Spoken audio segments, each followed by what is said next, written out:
We'll go ahead and call this meeting to order with a moment of silence and the Pledge of Allegiance led by Ms. Bounds.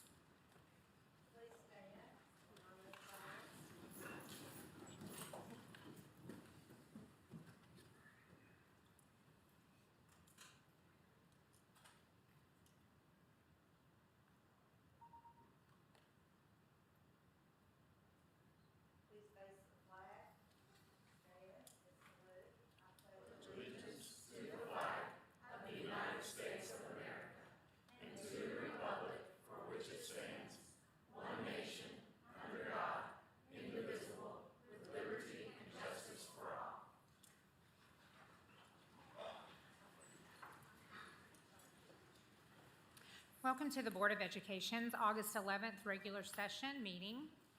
I don't think we have any elected officials in the audience, but thank you all for being here. The board met in executive session with representatives from the Knox County Law Department this afternoon at 4:30 p.m.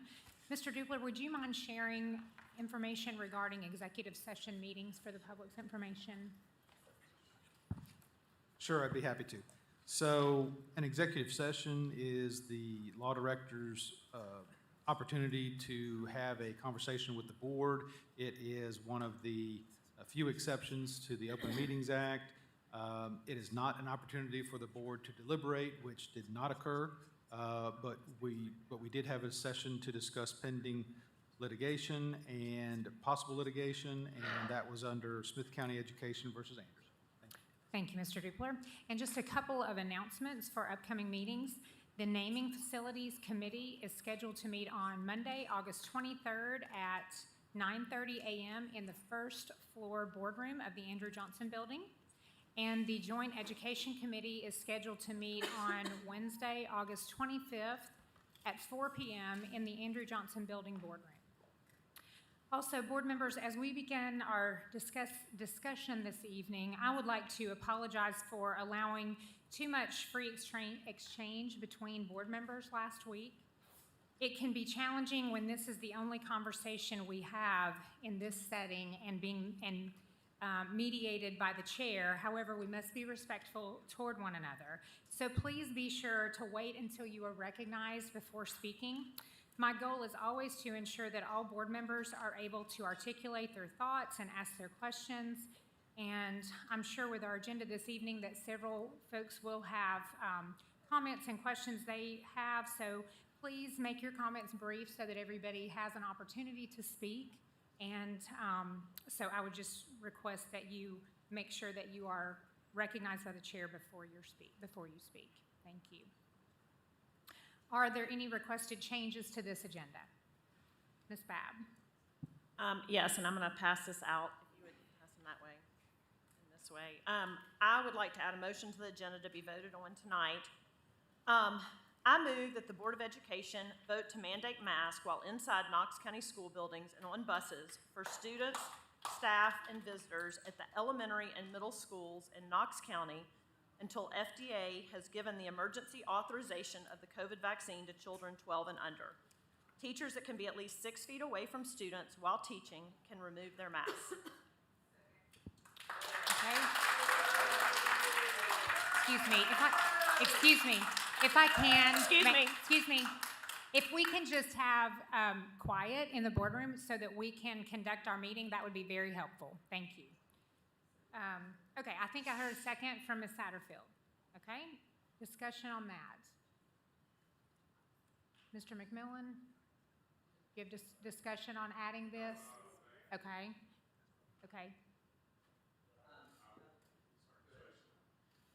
Do you have your light on, Mr. Watson? Thank you, Mr. Watson.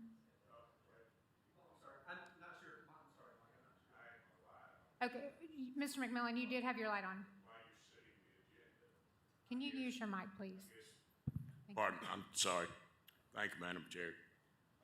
While we're setting the agenda, I guess this would be the appropriate place to do that. I would like to make a motion to remove 9D from the agenda, from tonight's agenda. Okay, we have a motion to remove 9B from the agenda. We have a second. It's not 9B? D, Oh, I'm sorry. I 9D, apologize. My as in mistake. dog. 9D. And Ms. Bounds seconded the motion. Okay, and Ms. Henderson is calling for the question.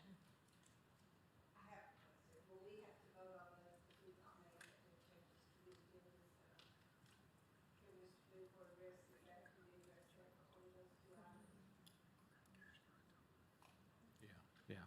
Mr. So, thank you, Madam Chair.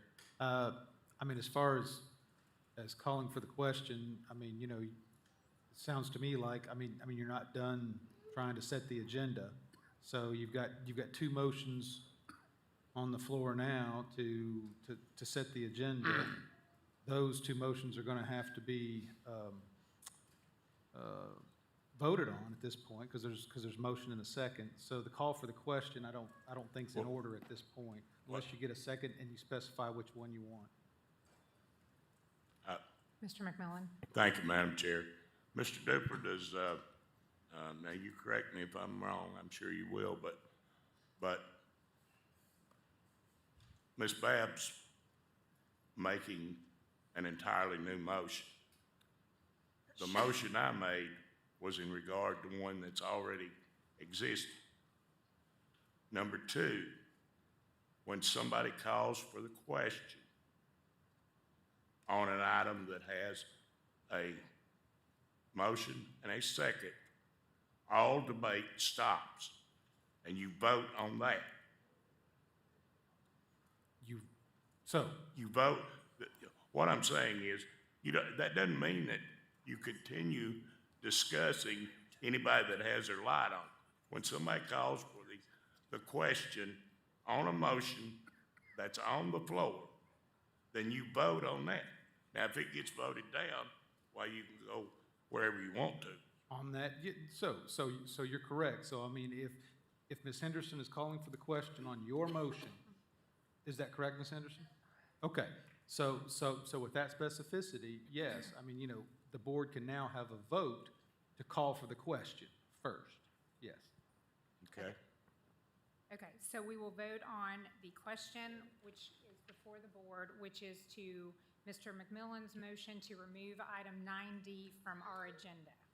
Yeah. Are you, Correct. so yes, you're voting to call for that question.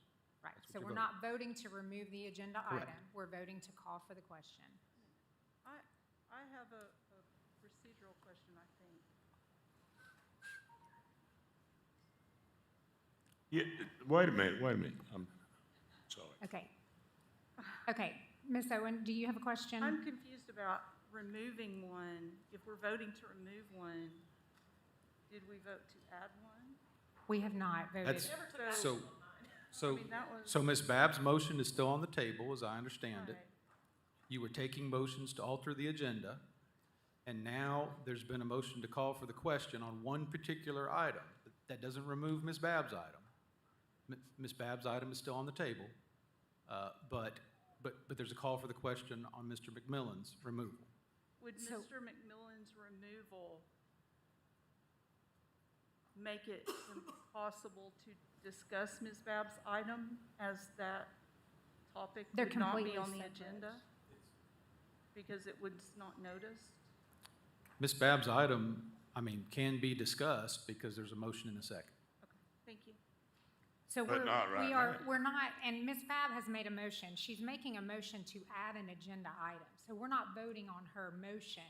We're voting on whether to add it to the agenda. So, But, and so Mr. McMillan made a motion after the fact, so we have to deal with Mr. McMillan's motion and then go back to Ms. Babb's motion. Okay, But- so that is our plan. Madam Okay? Chair, Yes.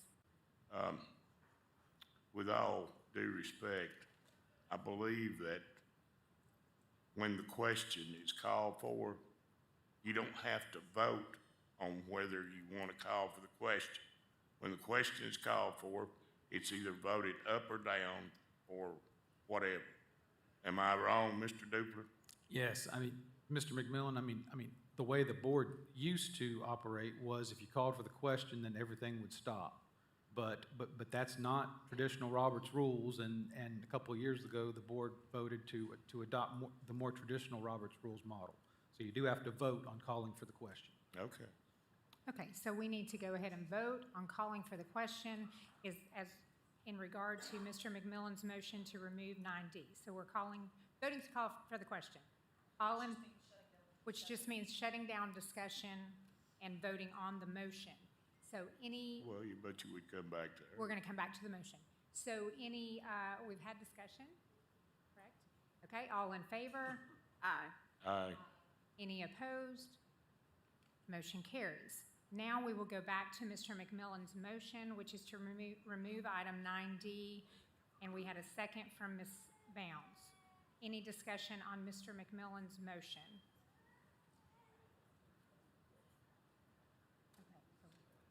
Okay, so now we're ready to vote for the motion.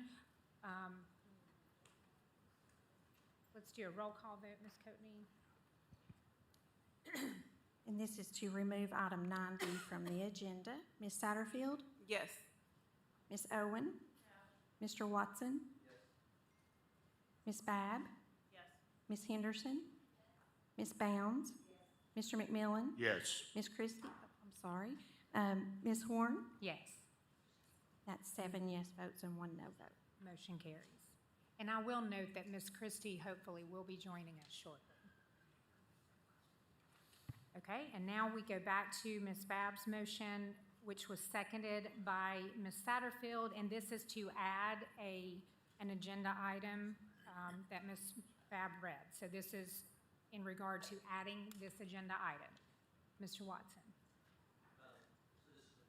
This is a procedural question. Thank you, Madam Chair.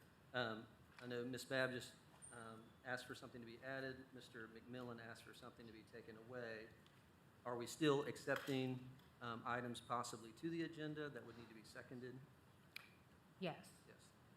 So, We have a motion on the floor right now. Should we deal with this motion first? but we didn't do that just with Mr. Mc. Okay, go ahead. So your discussion is relative to her motion? Well, it's similar. Okay. And so I want All to right. Go ahead. propose it not necessarily as a substitute, but I want the board to see both options. So I'm proposing to add this agenda item. And I will read it. Is there enough? Yeah. Oh, sorry, Raymond.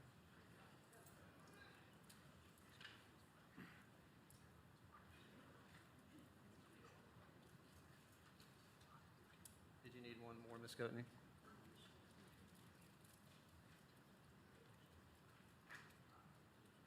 Thank you. So the item, just for those in the crowd and in the public, a motion to authorize the Director of Schools to implement layered prevention strategies regarding COVID-19 that align with the guidance from the CDC and or the Center for Disease Control and Prevention, including but not limited to contact tracing, quarantine, physical distancing, additional cleaning, and universal masking for all students, teachers, staff, and visitors. While indoors, this guidance may change in several ways as the year progresses based on community transmission rates for Knox County. Okay, thank you. So is there any comment, questions regarding Ms. Babb's motion or relative to Mr. Watson's thoughts, which is not in the form of a motion yet? Okay. Ms. Coatney, if we can do a roll call vote on Ms. Babb's motion, please. Ms. Satterfield? Yes. Ms. Owen? Mr. Watson? Yes. Ms. Babb? Yes. Ms. Henderson? Ms. Bounds? Mr. McMillan? Ms. Christie? Ms. Horn? No. That's 4 yes votes and 5 no votes. Okay, 5 no votes. Motion fails. And now, Mr. Watson, do you have a motion? Okay, so now, do we have a motion Now do we have a motion to approve the agenda as presented, obviously with 9D already being removed? Ms. Satterfield? Ms. Satterfield? I would like to add an agenda item. Is Okay. it that time now? Mhm. I just want to add board forum. Okay, Okay. okay, Can I get a second on board forum? Second. Thank you. okay. We have a motion to I have a- add. I'm sorry, I board- have a procedural question. So I was making this in the form of a motion, and Robert's rules is that if there's not a second, then the chair of the board asks if there's a second. You and- were making it in the form of a motion? I thought you were making it in just I did No, not I'm- realize you were no, making it. I mean, yes, I'm making it in the form of a motion to add to the agenda. And And you're doing that now? Is that what you're saying? my intent was to do it earlier. That's the way I thought I was framing it. Okay, I was not clear on that. Okay, so we have a motion by Ms. Satterfield and a second by Ms. Babb regarding adding board forum.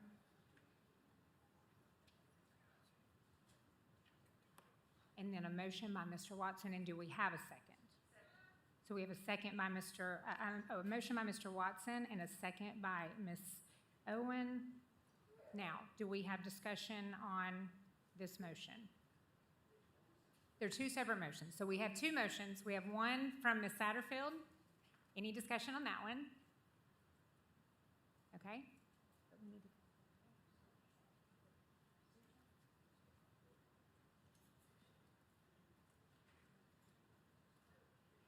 Okay, we're going to take care, we're going to go to Mr. Watson's motion since it was made most recently, and then we'll go back to Ms. Satterfield's motion. So Mr.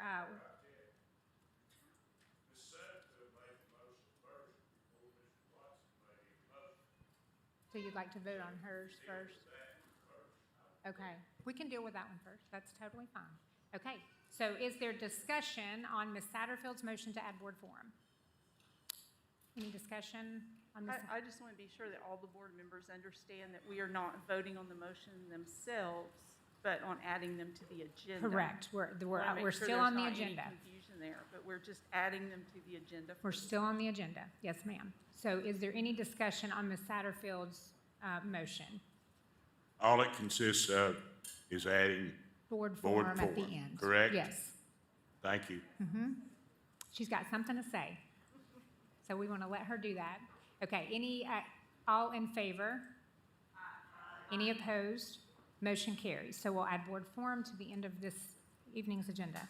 Okay, and then Mr. Watson, would you like to go ahead and just officially make your motion? You want to read it again? Yes, thank you, Madam Chair. I thought that's why I was reading it the first time. My apologies for not being clear.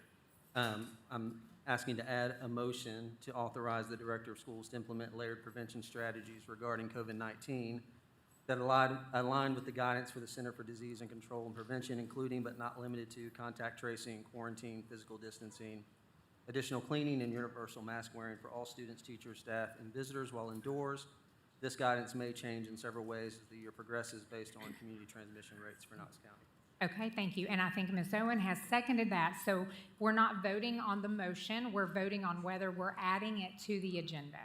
Is everybody clear? Yes, do we have any discussion? You have discussion? They don't have lights on. If you want to speak, just turn your light on. Yes, Mr. McMillan. I can't vote for this for the simple reason that it deals with the CDC, and they've been all over the park. We're just voting on adding it to the agenda, not on the motion itself. Well, if you add it to the agenda, you know, Okay. I'm just telling you why I'm not gonna vote for it, Okay, you know, because of that. all right, thank you. Ms. I Babb? guess I'll shut up and we'll move on. Thank you.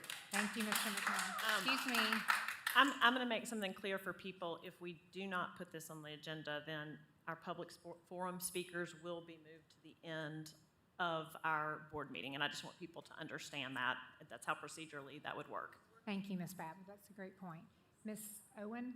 Thank you, Madam Chair. I would note that if there is something that a board member would like to change semantically in the motion, that we can only do that if it's on the agenda.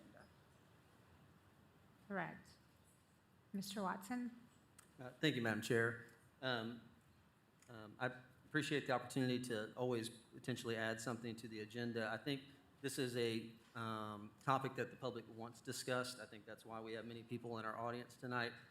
I can tell you that in the last week, since our last discussion on this issue, I've received 395 emails.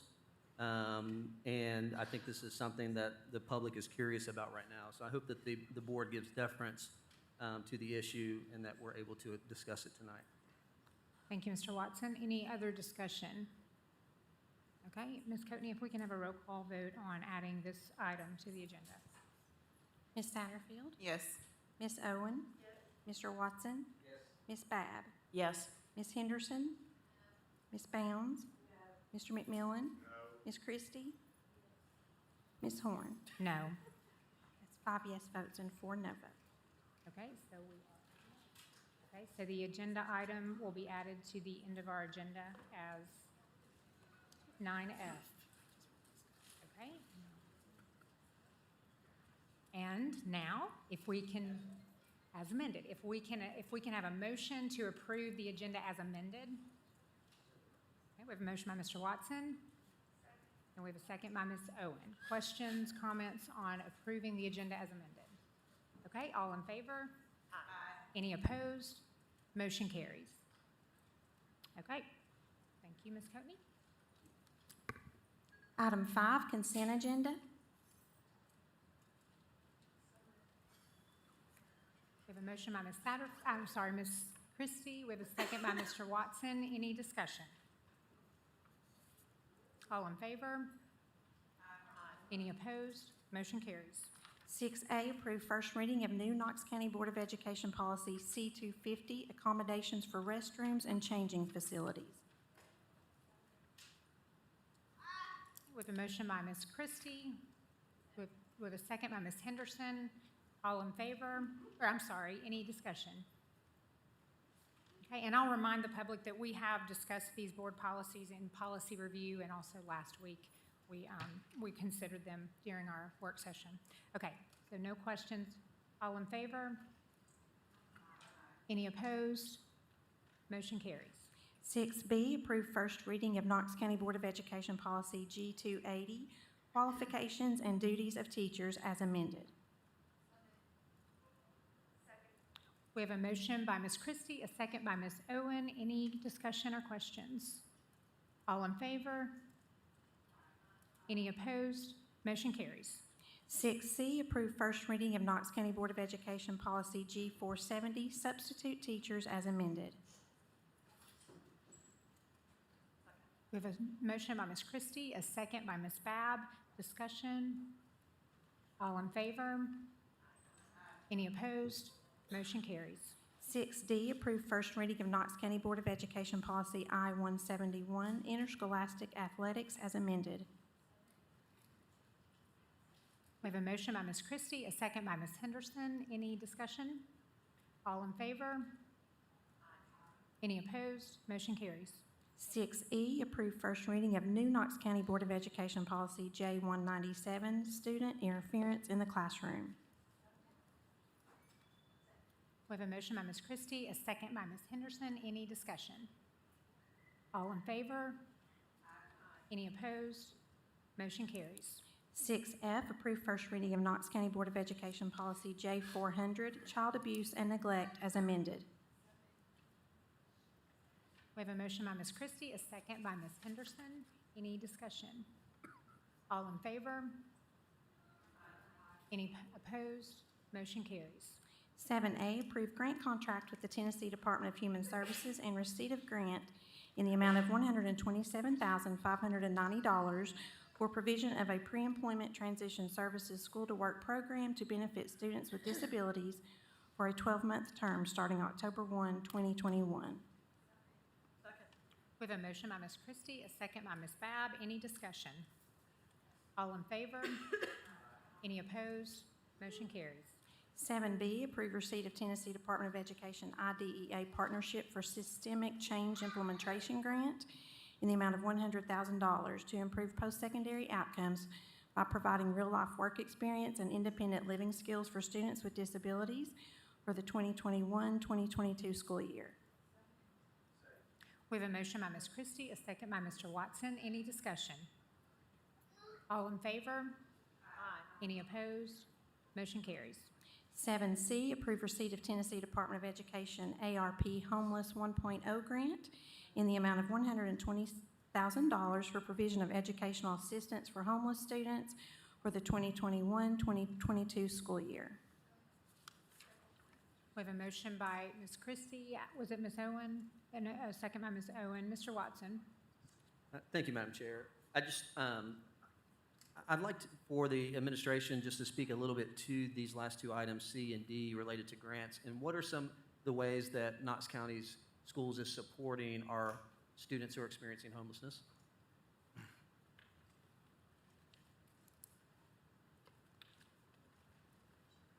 Dr. Reiswick or Mr. Thomas? Dr. Reiswick?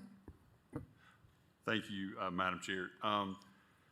So usually I would turn it over to Ms. Cook, who's actually out of town tonight. So I can try to give you some particulars of these.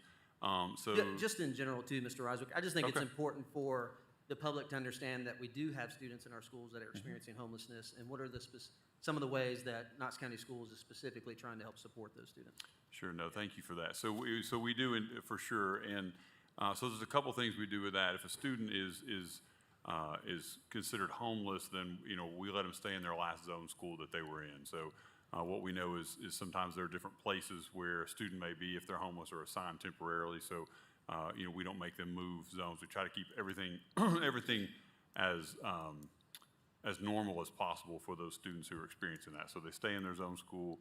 And then we also have different types of services we provide, social workers that are there to help support that. We help with transportation, and some of these grants pay for cat bus passes, those sorts of things for transportation. Part of this grant is a homeless social worker liaison that works with those families to try to help them get them the services that they need as well. So we do work within the individual school to make sure they have the supports for that. Tutoring is another part that we provide out of this grant as well for students who are experiencing homelessness. Thank you, Mr. Reiswick. Thank you, Dr. Reiswick. Thank you, Mr. Watson. Any other questions?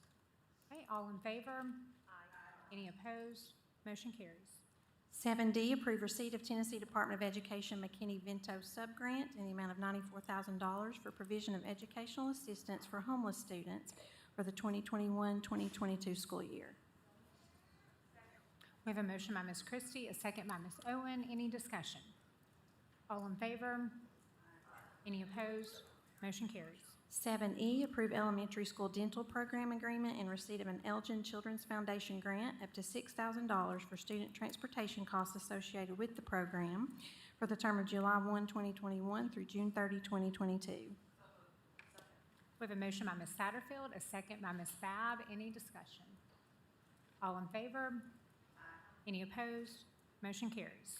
7F, approve memorandum of understanding with Knox Education Foundation for receipt of grant funding in the amount of $50,000 annually for data tracking, access, and analysis, including partial funding support for a data analyst position within the Knox County Schools Research, Evaluation, and Assessment Department for the term of July 1, 2021 through June 30, 2024. We have a motion by Ms. Christie, a second by Ms. Babb. Any discussion? All in favor? Any opposed? Motion carries. 7G, approved donation of HVAC lab equipment with an estimated value of $17,783 from Train Energy Services to Knox County Schools Career and Technical Education Program to support HVAC courses at Farragut and Halls High Schools. Second. Okay, so we have a motion by Ms. Christie and Ms. Horn seconded. Any discussion? Ms. Babb?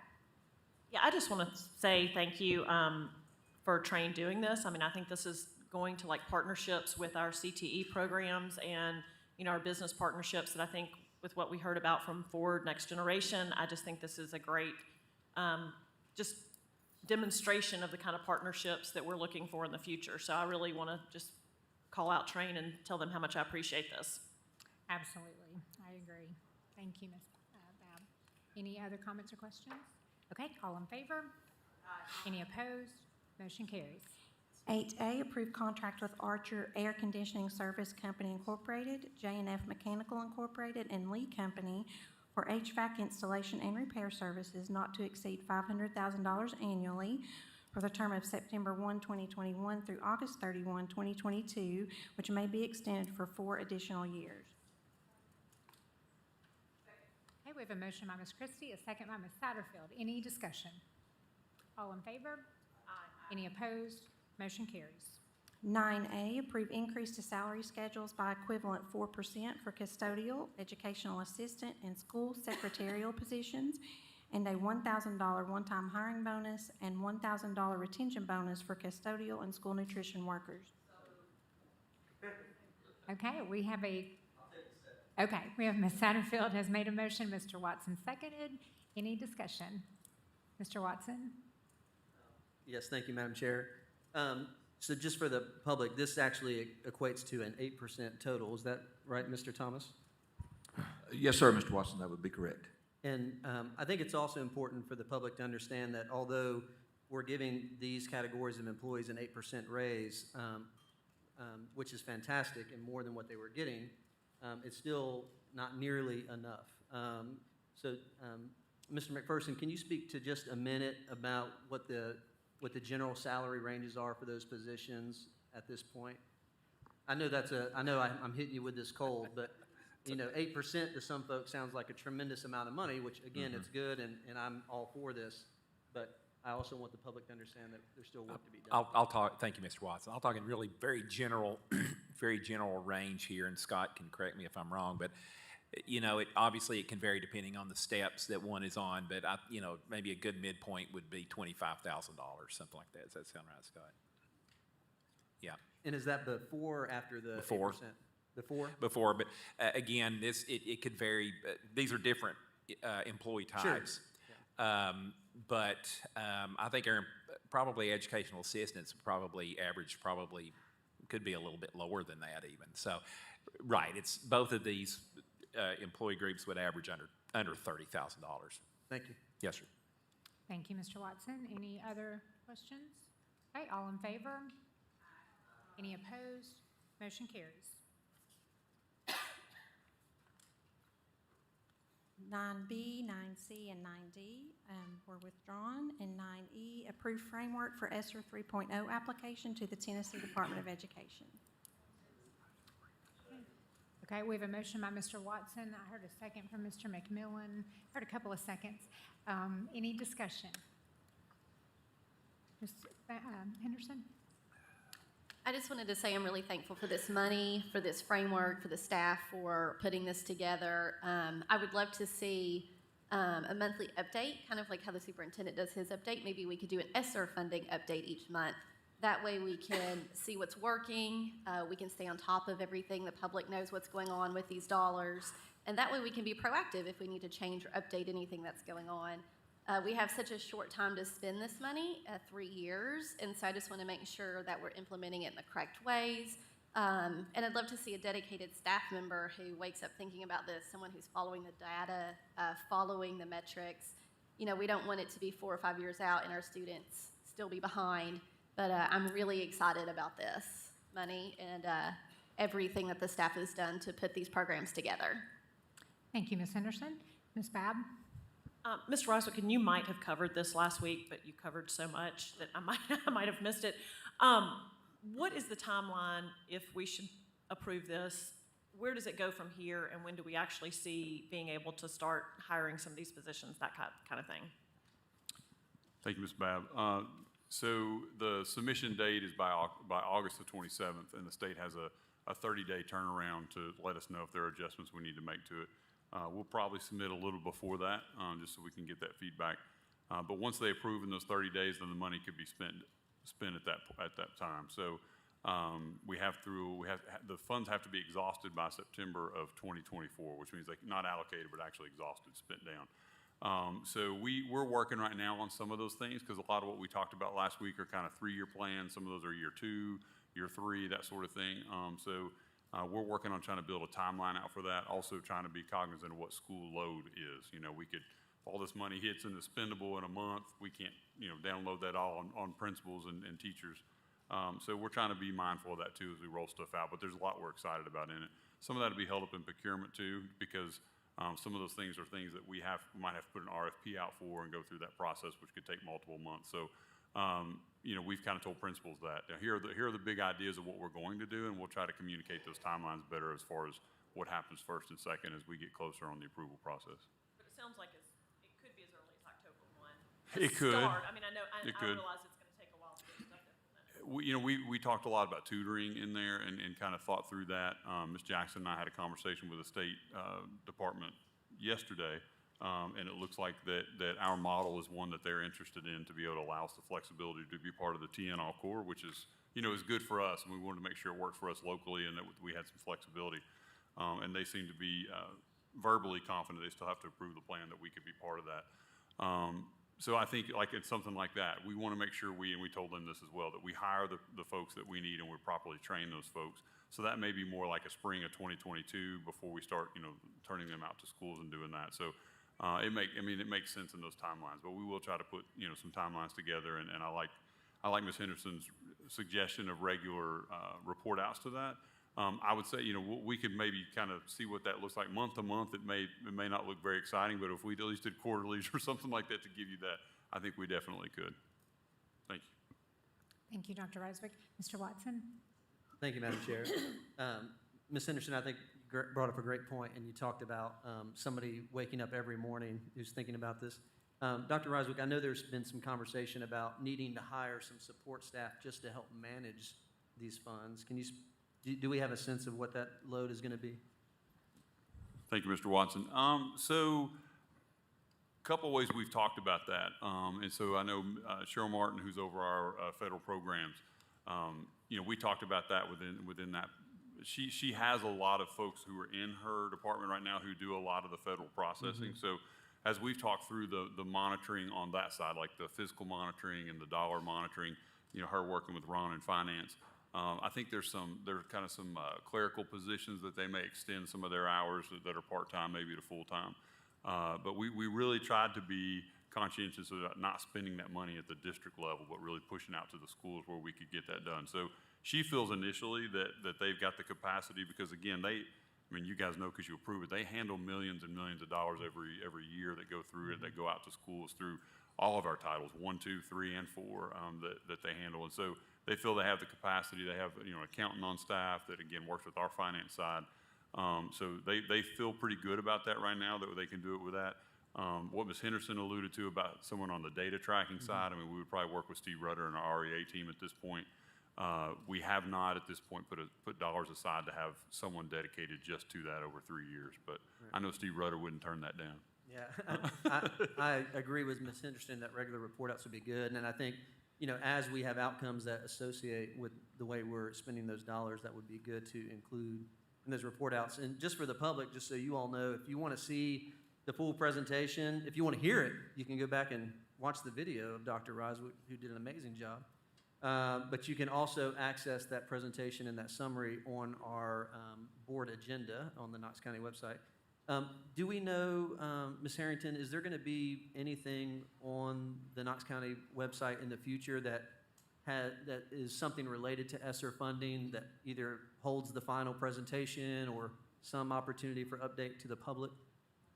I'm sure there's still a lot to be considered, but is that something that's being considered? Yes, we're just kind of waiting to see, the action of the board this evening. Sure.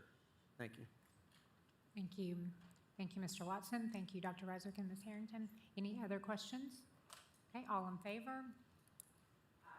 Any opposed? Motion carries. Item 9F is consideration of Mr. Watson's motion to authorize the Director of Schools to implement layered prevention strategies regarding COVID-19 that align with the guidance from the Center for Disease Control and Prevention, including but not limited to contact tracing, quarantine, physical distancing, additional cleaning, and universal masking for all students, teachers, staff, and visitors while indoors. This guidance may change in several ways as the year progresses based on community transmission rates for Knox County. And okay, we have a motion by Mr. Watson and a second by Ms. Owen. Ms. Babb, I think we have public forum. Jennifer Mendoza.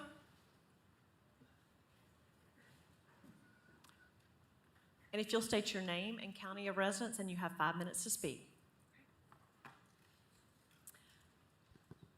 Good evening. My name is Jennifer Mendoza. I live in Knox County. I have an elementary age student.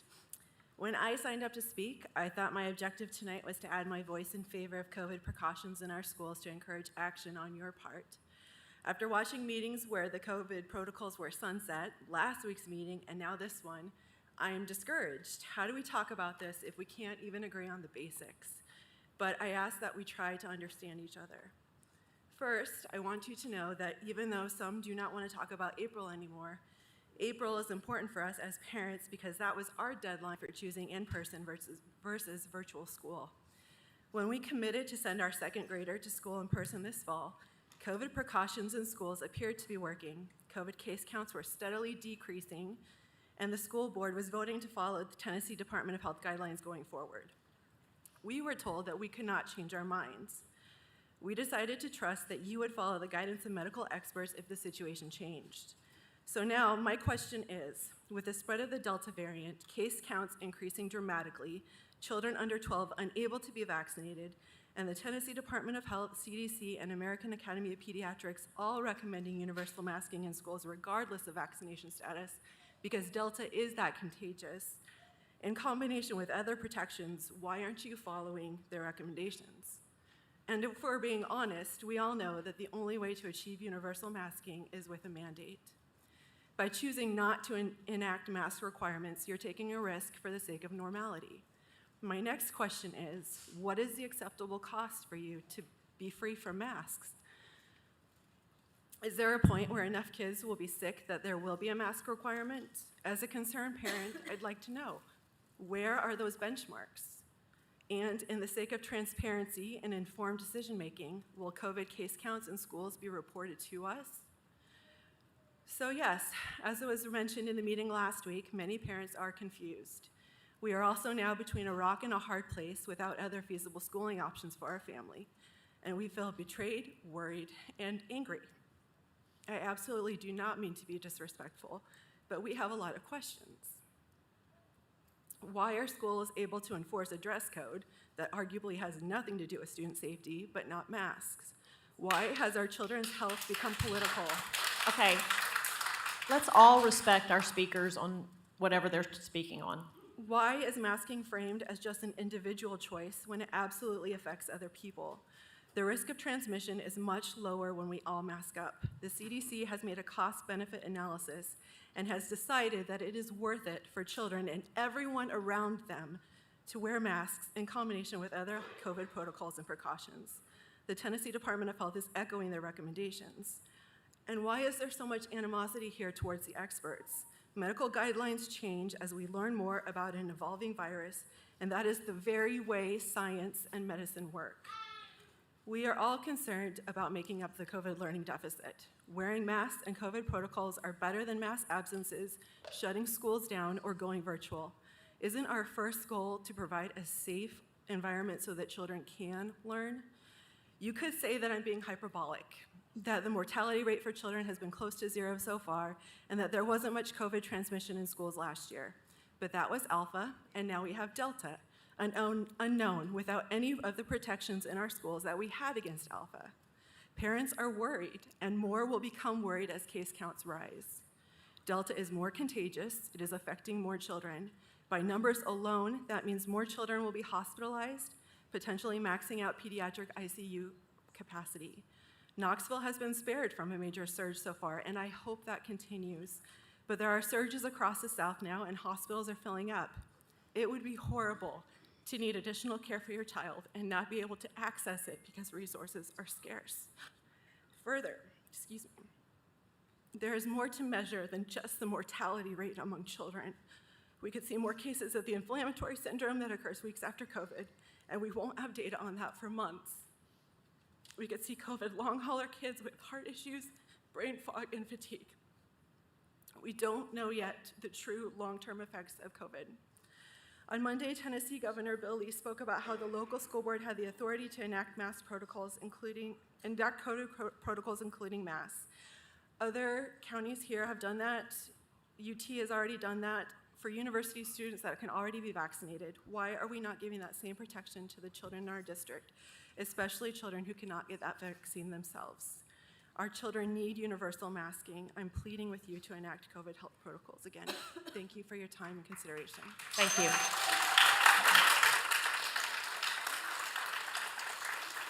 Okay, I should have, okay.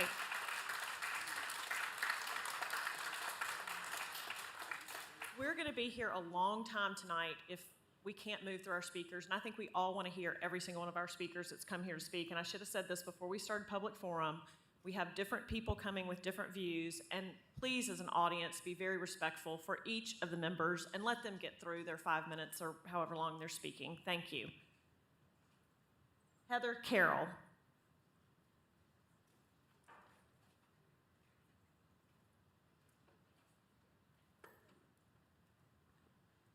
And please state your name and county of residence, and you have 5 minutes to speak.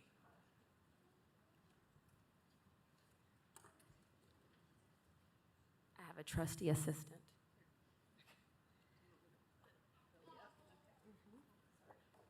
Is this okay? Or do you want to just set it?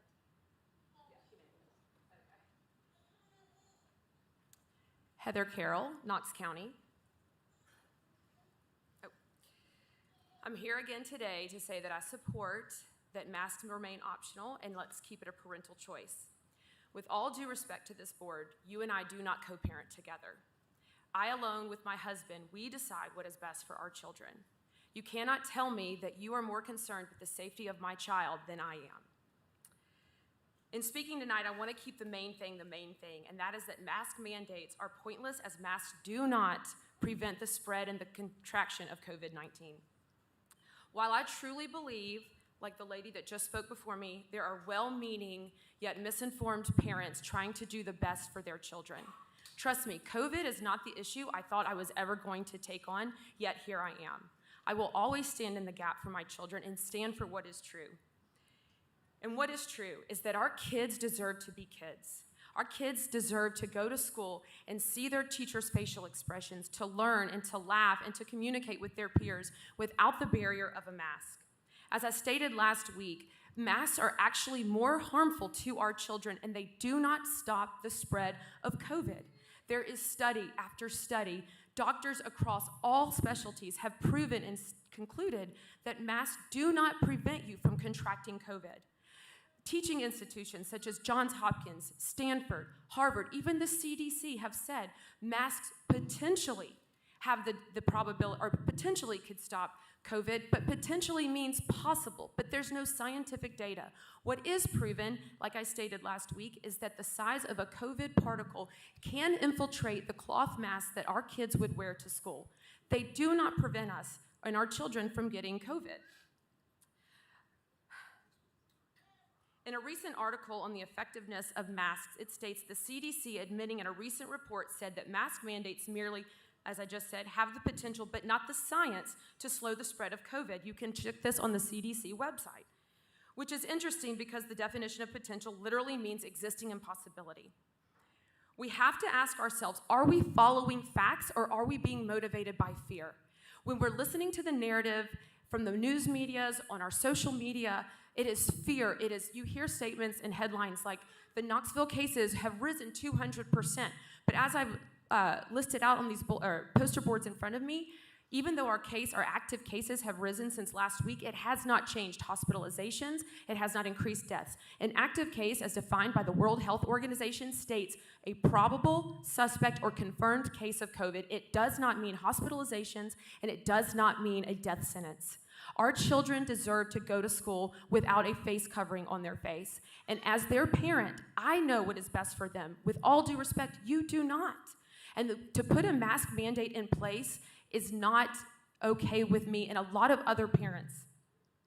We should be encouraged by the facts of COVID. We should be encouraged that even though cases rise, the death mortality rate stays low, which means you have a very high percentage of recovery from this disease. And as I stated last week, if you are not a high-risk or do not have a high-risk medical condition as a child, then you almost have a 0 chance of dying from COVID.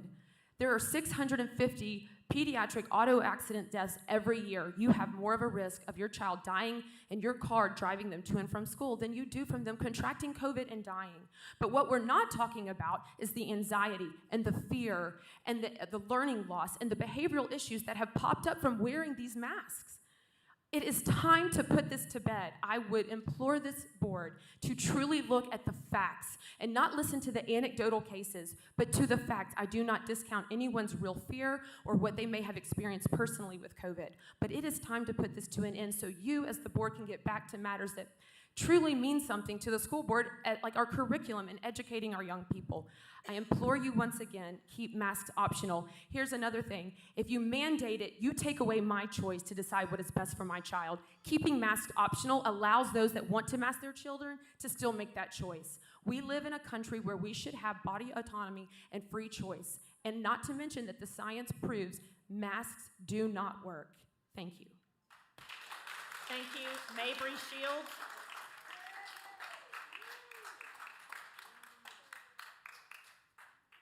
Mabry Shields? Oh, I'm sorry. Sorry about that. Mabry, if you'd state your name and what county you live in, and you will have 5 minutes to speak.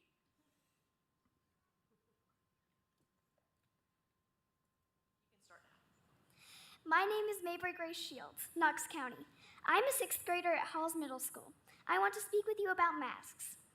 Last week, the board held firm on no mask mandates this year. This is a constantly changing area, and I want you to hear from one of the children that this directly affects. Last year, we complied with the mandates. There were schools all over the country that did not have mask mandates, and their cases were no different than where kids were masked. This year, we know more, and we know that kids are not at risk from COVID. If we get it, we bounce back, just like kids have done for centuries. As of July 19th, 2021, 335 minors nationwide have died of COVID-19 in almost 18 months. And the CDC is recalling tests that are not accurate. And the CDC also notes that 35% of those could have had nothing to do with COVID. In addition, every minor who has died has had a significant underlying of medical conditions such as leukemia. These were sick kids. Not one single healthy kid has been identified as dying from COVID-19. Contrast this with approximately 450 minor deaths from flu in any given year, which, by the way, is 12 months compared to 18th month COVID data. So, what does this mean to me? It means that this is highly unlikely that COVID-19 in any form is going to be the cause of my death. So, 335 deaths in 18 months. Looking at CDC numbers from 2016, did you know that 995 minors died from drowning? So maybe we should ban swimming. But no, that won't work because a child can drown in 2 inches of water in a bucket. So maybe we ban water. That doesn't make any sense, does it?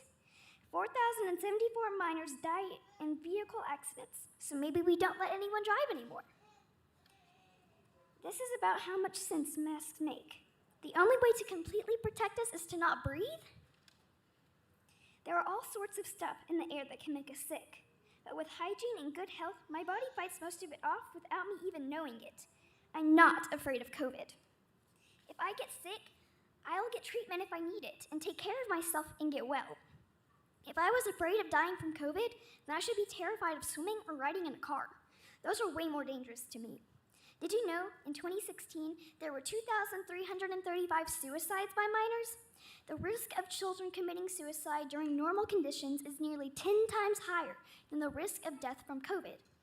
It is widely known that kids have been through a lot mentally from masks, isolation, and lockdowns, and suicides by kids went up during this pandemic. One of my brother's friends committed suicide last year after being stuck at home for 6 months. It is very real. I do not understand why grown-ups seem to be so determined to scare us, to make us afraid, to isolate us.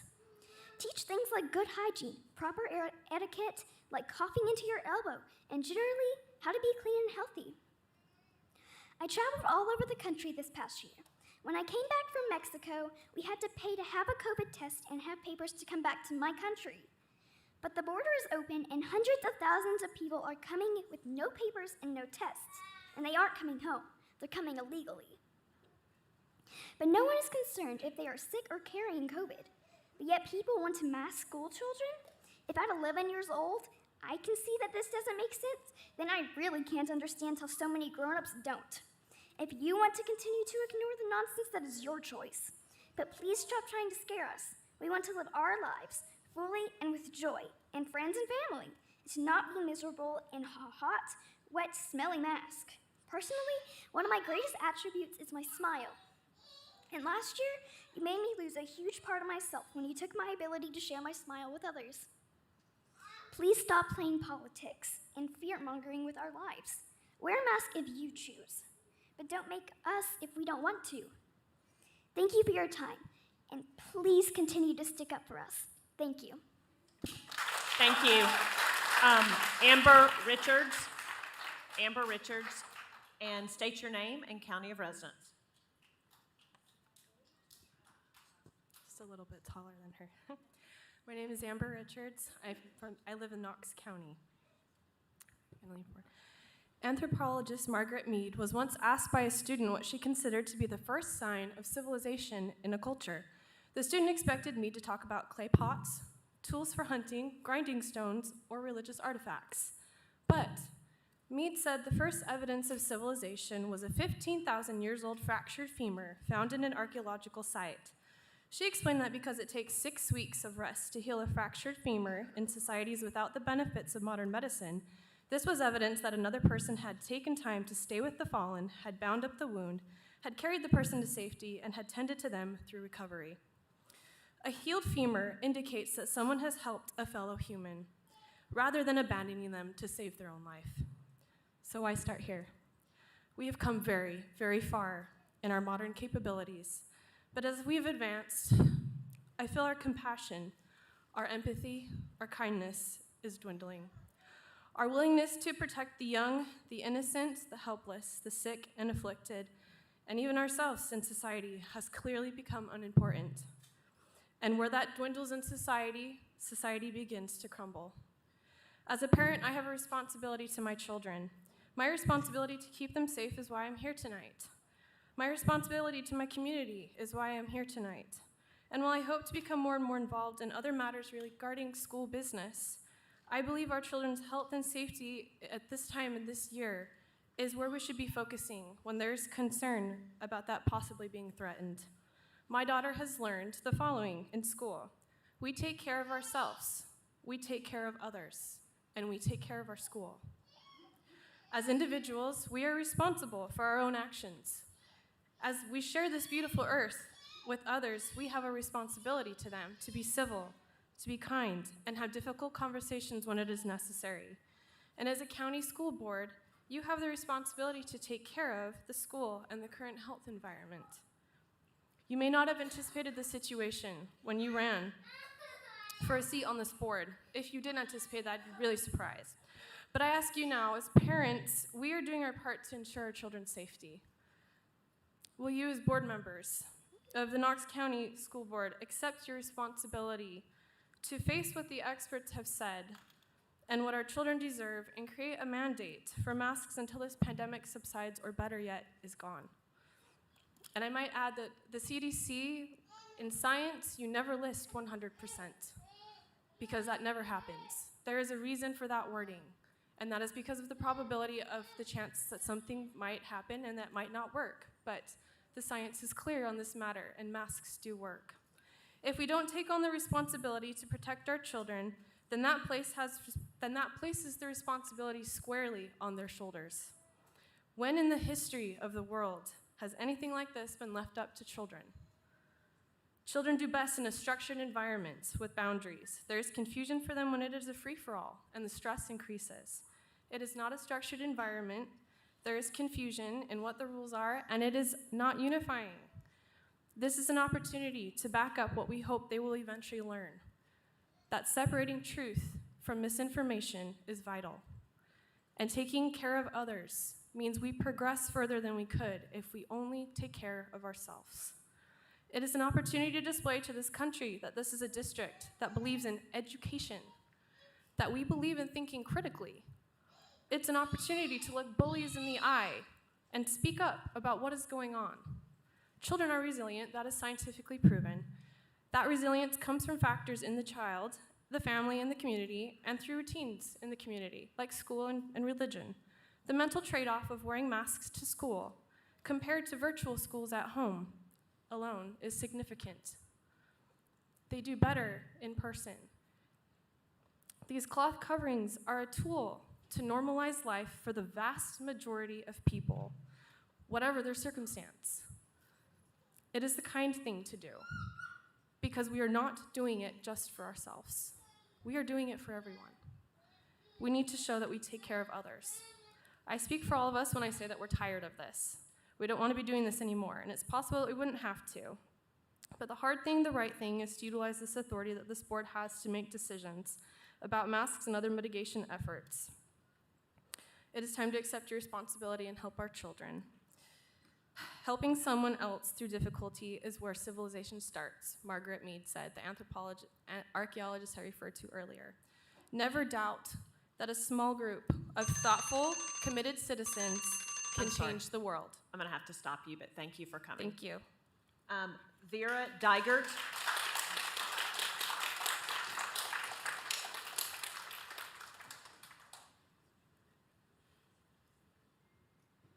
And please state your name and county of residence, and you'll have 5 minutes. Good evening. My name is Vera. I'm a resident of Knox County. I have a son who attends public elementary school here in Knoxville. I'm here to ask you to reconsider the mask policy and institute a mask requirement for students and staff that is consistent with recommendations of not only the CDC, but also the American Academy of Pediatrics, the Tennessee Department of Health, and the Knox County Health Department. The current recommendation is that schools implement universal mask requirements in order to support in-person learning while keeping kids and staff safe. The concern here is not just about safety, but the right of my child and all the children in this school district to continue attending school in person without interruptions. Without a mask mandate, it's likely that schools will experience large preventable outbreaks.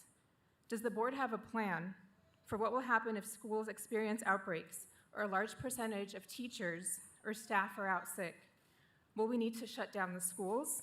And will parents be forced to leave work to watch their kids because their schools are not able to stay open because they don't have sufficient staffing or because their kids are sick? Keeping kids in school is critical for the mental health of both the kids and the parents, and in-person learning is supported by the American Academy of Pediatrics. The AAP strongly advocates that all policy considerations for school plans should start with the goal of keeping students safe and physically present in schools due to the negative mental health impacts of remote learning. The board's current policy of not requiring masks undermines the goal of keeping schools fully open and staffed and is inconsistent with every medical recommendation that I am aware of, including my own children's pediatrician's recommendations. The message that your current policy sends is that this board does not care about in-person learning. The message that this sends is that the board does not care about students' mental and physical well-being. And sadly, the message that this sends is that the board hasn't thought through the short and long-term implications. When I called my school to ask what preventative measures they are taking to prevent the spread of COVID, they said that they are asking students to wash their hands. How will washing hands prevent the spread of an airborne virus? It's nonsense. Masking is a reasonable ask of our community so that kids can continue schooling in person and parents can protect their livelihoods and not have to leave work to watch their kids because schools can't stay open. We already require kids to be vaccinated to attend school. We ask that they wash their hands at school. We require that they come to school wearing clothes and shoes. Why is a mask any different? On Monday, Governor Lee said that the way that the laws are set up in Tennessee, school districts have the authority to institute mask requirements. The governor is telling you that you have the legal authority to do this. And so I ask the board to act consistent with the current medical recommendations and implement a universal mask requirement to ensure that our kids can continue learning in person and without interruptions. Thank you. Thank you. Kayliana Godsey.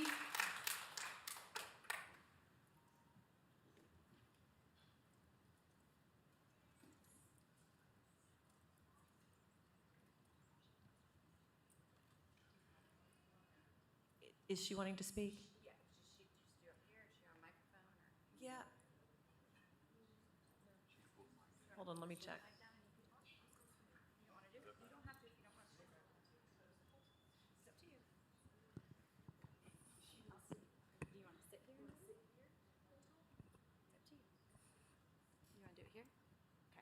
Okay, Kayleana, can you tell us your name? Callie. Okay. Okay. Would you like to speak to us now? Where do you live? Knox? Knox County. She lives in Knox County. Okay. Go ahead. Just look at Miss Betsy and Miss Patty. You know them. Go ahead. Okay, go. I'll talk after you. Go ahead. No, Okay, I think you don't want to do it? Okay, she doesn't want to do it. That's fine. There's a lot of people here. No, I understand. Hillary No, I hear Gotzi. you. That works. I'm Hillary Gotzi, and I'm from Knox County. I'll just say what she wanted to say because she was practicing it, but she wanted to thank everybody for taking off the mask. She had a great first 3 days of school, and she loved seeing her friends. So that was all that she was going to say. As for me, I wanted to say, if you call the health department right now, they have no test for the Delta variant. So there's not any real numbers coming from that. When we're talking about the CDC, they keep saying recommendation. And if we look at the definition of recommendation, it's to suggest an act or course of action. The definition of suggest is to offer for consideration. The CDC also suggests that you don't eat raw fish. And I know a lot of people that eat sushi. It also says not to eat raw cookie dough. I eat raw cookie dough. That is something that you are taking in as a recommendation, but you're making a decision. And as one of the speakers said earlier, we're not trying to take away everyone's ability to wear a mask. I think if you want to wear a mask, that you should wear a mask. If you feel that it's safe for your children and that's what's best for your children, then put a mask on them. I want you to do what's best for them. You know them better than I do. You know them better than any of the board members do. But what's being asked of tonight is that we put masks on every single kid. My child was sick last year from headaches and stomach aches, and it was directed back at the masks. So this year, she will not be wearing a mask. Even if it's put forward that you guys want to do that, I will have a doctor's note because my child gets sick from masks. Your child may get sick without a mask. Put it on them. But I think we're crossing a really dark line if we mandate it and make everybody do that. I'm not sure, but I don't think any of you are my daughter's pediatrician. And I consult with my pediatrician because my pediatrician knows my child and I know my child. What it also, I think, comes down to, we keep talking about the masks and we talk about COVID, but I think we have a bigger problem here when it comes to communication. And between the district office and the board members and the principals and the parents, the communication is absolutely horrible. And I think we need to focus more on that than on if we're masking or not masking.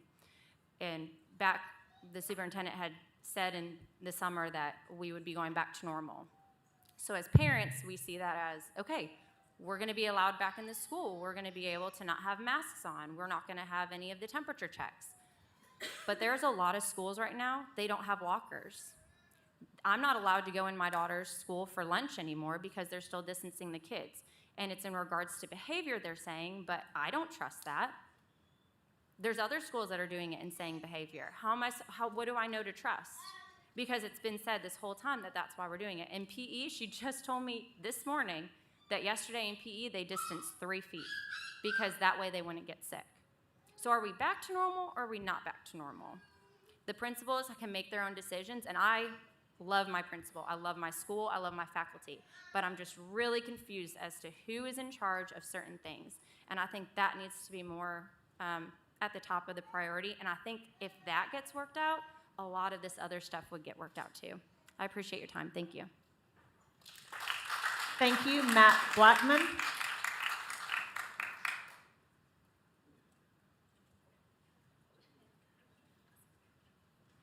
If you'll state your name and county of residence, and you'll have 5 minutes to speak. Good evening. I'm Matt Blackman from Knox County. I would echo the board. I would request no cheers. I'm unlikely to get them. And please, no booze. I am a fragile daffodil with a gentle ego. That's supposed to be funny. See, I don't know, man. I don't know how y'all do it. My name is Matt Blackman, and I'm a proud resident of Knox County. I was born in Maryville at Blunt Memorial Hospital. I'm also a proud parent. My daughter just moved to college. Please don't ask me about that. I will cry. After graduating from Bearden as one of the only students in Knox County to make a perfect 36 on the ACT. My son is an 8th grader at West Valley, all honors. I know a little bit about kids. I also know a little bit about community involvement. I've served locally as a baseball coach and a commissioner in a local little league.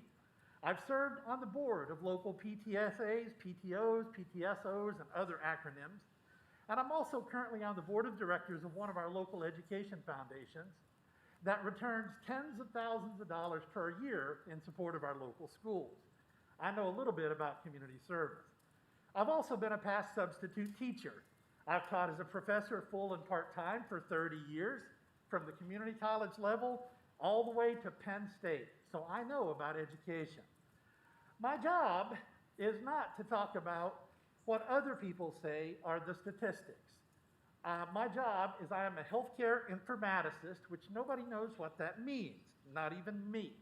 What that means is I deal with data. All the bits and numbers and parts and pieces and statistics that we all throw at each other, that's my job. It explains why I don't get invited to a lot of parties, I suppose. That's another funny thing, they're a tough crowd. I have been working COVID response since January 2020. Yes, since January 2020. Because as a data scientist, I saw the national statistics and trends in data. Now, I say all that drivel to give you a background on why I come to bother you today. Tonight, I come to echo the warning of the professionals in this field, people who actually deal with the data. The doctors, the data scientists, the physicians, the physical therapists like my wife, who is now dealing with post-COVID patients again. The data released just today in Knox County shows that Delta is spreading at an uncontrolled rate. Let me repeat that again. It's spreading at an uncontrolled rate. It doesn't care what I think about it. It doesn't care what I feel about it. It doesn't care how it makes me respond. The data is the data. We also learned today that in our 19-hospital region, we have less than 5 ICU beds left available, maybe even fewer. I didn't check before I walked in. Why does that matter? Well, if I get into a car accident on the way home, or if I have a heart attack or other major health issue, that means I may not be able to get care I need. If my father falls and breaks his hip, he may have to wait in the ER a long enough time to set up infection before he gets care. If any of my children get sick, they may have to wait for a critical care bed. Uncontrolled spread is a compelling threat to us being able to finish in-school education this year. We cannot go back to virtual. We cannot go back to distance. You are committed to finishing in person. Me too. It is critical to do so. ABC Science Collaborative just yesterday released the largest study on masking to date. They looked at 1 million real students. The data is clear. Masking is the most effective way for in-person education to happen. Their conclusion matched the universal opinion of scientists and healthcare professionals. I will read. Masking, then, is one of the best, most readily available methods to protect children from any disease, universal masking being the most effective. We've talked a lot about death rate. Lots of children don't die from COVID. Statistics tell us Delta will claim 1 child this year without masking. It's not a prediction, it's a data estimate. What about long-term impacts from COVID? Children may not die, but they may well have lifelong disabilities from this illness. They may have MICS, they may have other issues. If you're serious about in-person schooling, allow Superintendent Thomas to effect it. Thank you for your attention. Thank you. Stephen Rogers. Please state your name and county of residence, and you have 5 minutes to speak. Good evening, Steve Rogers, Knox County. I have buried a student. I looked at a mom while she wore a necklace that looked like this, that was on her son. I saw what that pain was like. I felt that pain when I read the eulogy. And call me crazy, but I don't want anyone else to have to do something like that. So that's why I'm saying what I'm saying, and that's why I'm a little loud right now. I'm sorry. Those of you that know me know that I love a metaphor. It's going to take about a minute to set it up. Please humor me and follow this. I am an expert in contemporary percussion. I have performed, composed, and instructed modern percussion techniques on 2 continents, across language barriers, at the highest levels in academic and non-academic settings. I feel very safe in saying this, and I can easily call up 50 people right now in my very specific niche field that will attest to the same, that I am a top caliber professional resource in the field of contemporary percussion. I also have degrees that directly feed and address my expertise in this very specific niche field. A member of this school board is a part of the profession that acknowledges the aforementioned claims. I qualify as an expert in an exceptionally narrow, narrowly defined field. Beyond that, I am a highly educated person. I hold multiple degrees, considered outside of the niche field in my general professional field to also be a high-quality resource of renown. I've been told this by multiple current and former members of this very board. So there's no person on the board qualified to tell me that I am ignorant of the pedagogy of percussion instruction in contemporary music field, especially in the competitive rudimental circuit. So as an example, without Googling, who here can tell me which of these is not a professional term for my field? Flam, flive, fa, flaw, cheese, chudda, parapodida, or Irish sevens. And yes, some of those are real, all right? But you don't know because you're not an expert at what I do, right? So I think no Instagram post, no radio pundit, no person who is anti-percussion can say that I'm not qualified for this. I think everyone here can get that. That's the setup. Now, replace me, Stephen Rogers, with an epidemiologist. Replace percussion with virology. How do we suddenly just change our minds about what is an expert? I don't understand how that happens. How can all of those points go out the window? I ask because the virulent anti-public health decisions that are being made by an unfortunate number of people disagrees in that exact manner. A field that someone is a quantifiable expert, peer-reviewed support backs it up, gives information to a recipient who, no matter the level of intelligence elsewise, just doesn't understand that specific information at the necessary level of complexity. That, we have outspoken defenses against acknowledging that concept that is straight out of Instagram posts, or from a radio pundit, or anti-health public figures, and they're anti-public anything. That's embarrassing. So Asa Hutchinson, governor of Arkansas, did something recently, and I don't agree with the guy very often, but I gotta give him credit on this where credit is due. He exemplified mature learning. He changed his mind when he was presented with better evidence, which is also the scientific method, a Tennessee state standard.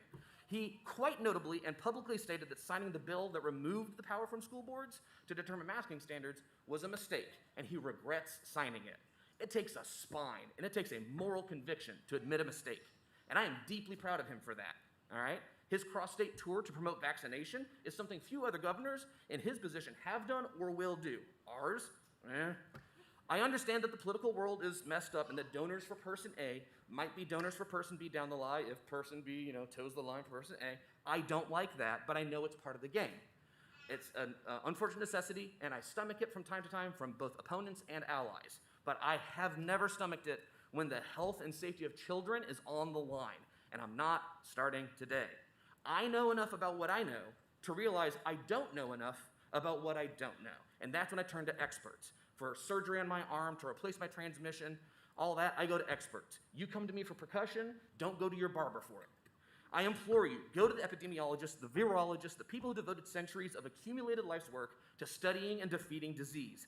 That information has been brought to you by the wheelbarrow full, much to the dismay of many a Parler account. People have been coming before this board with claims that fail to meet the standards of truth or reality, and it's been given the same credence as analysis by experts. Now, some folks have brought real data, but the analysis wasn't strong, and that's a dramatic misinterpretation. So here's a very famous thing. I know I've got very little time. All right, survivorship bias.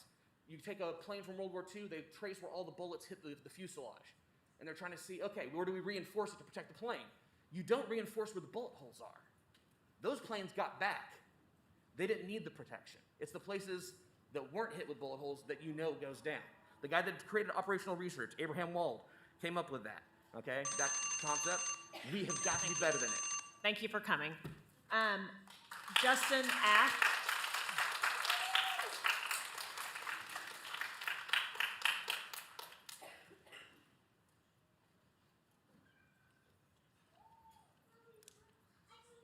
Please state your name and county of residence, and you have 5 minutes.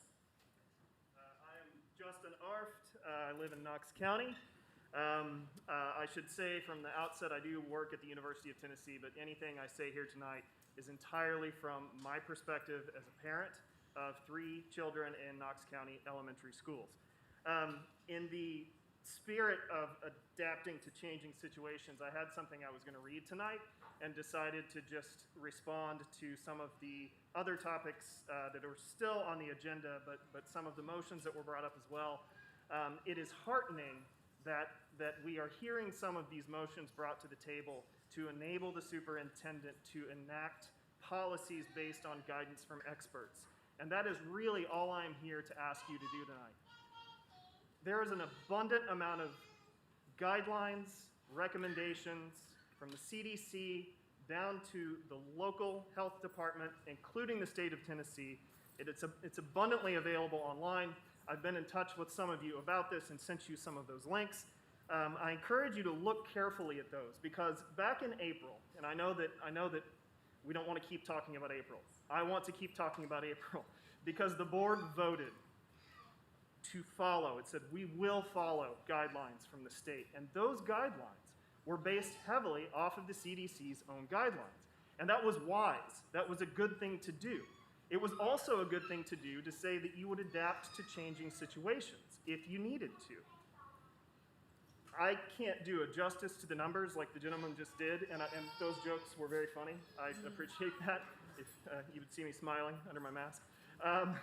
But I do want to point out a number from June 14th, because on June 14th, I remember feeling pretty good about the situation, about the local situation. Tests, some people know, how many at-bats Cal Ripken had in 1991. I know what the test positivity rates are on a given day this summer, right? But I was watching it because I thought, you know what, things are getting better. And I think we all felt that. I think we all anticipated that in April when the board said, hey, you know what, we're going to sunset this policy, but we're also going to keep an eye on situations, and we have guidelines that are ready-made, and we're going to allow the superintendent to act on those. Again, that was wise. In June, things were feeling better. Numbers were very low. Their test positivity rate was 1.2% that day. That is kind of a managed crisis, right? Today, that is not the situation at all. And I promised I wasn't going to spout numbers here, but I do want to reinforce those numbers from today from the local health department. On July 3rd, which, I looked at the day before the holiday because we all know that holidays have an effect on these numbers, there were 8 people in ICUs in the entire East Tennessee region. Today, there are 96 with only 5 rooms left. So we cannot make the claim that the Delta variant is not having an effect on the local situation. And I think we all also know that these increases in cases, these surges tend to happen and cluster around times when there are holidays, when there are breaks, or when there are times where we're all spending a lot of time indoors with one another, maybe without precautions. We know this, right? We're 3 days into the school year. Our kids, there have got to be thousands of classrooms in Knox County schools.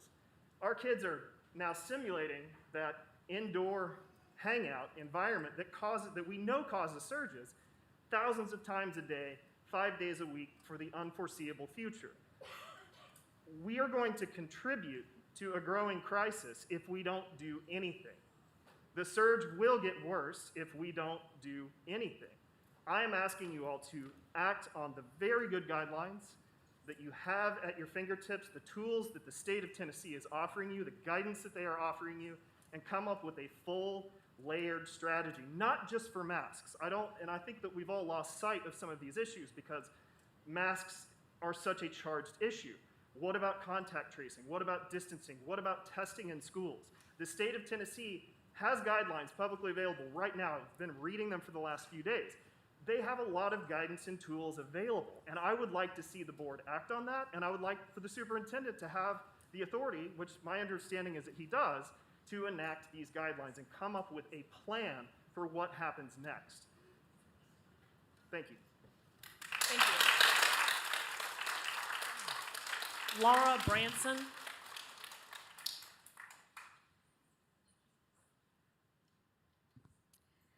I had not prepared to say anything tonight because I really feel like, I'm sorry, Laura Branson, Knox County, okay. Because I feel like we've all made our points both sides. We know there are some who feel one way and some who feel another. However, it's evident, it's clear now that we cannot let this rest either way, because we have to come to a point as a community where we can come back together and agree on one thing.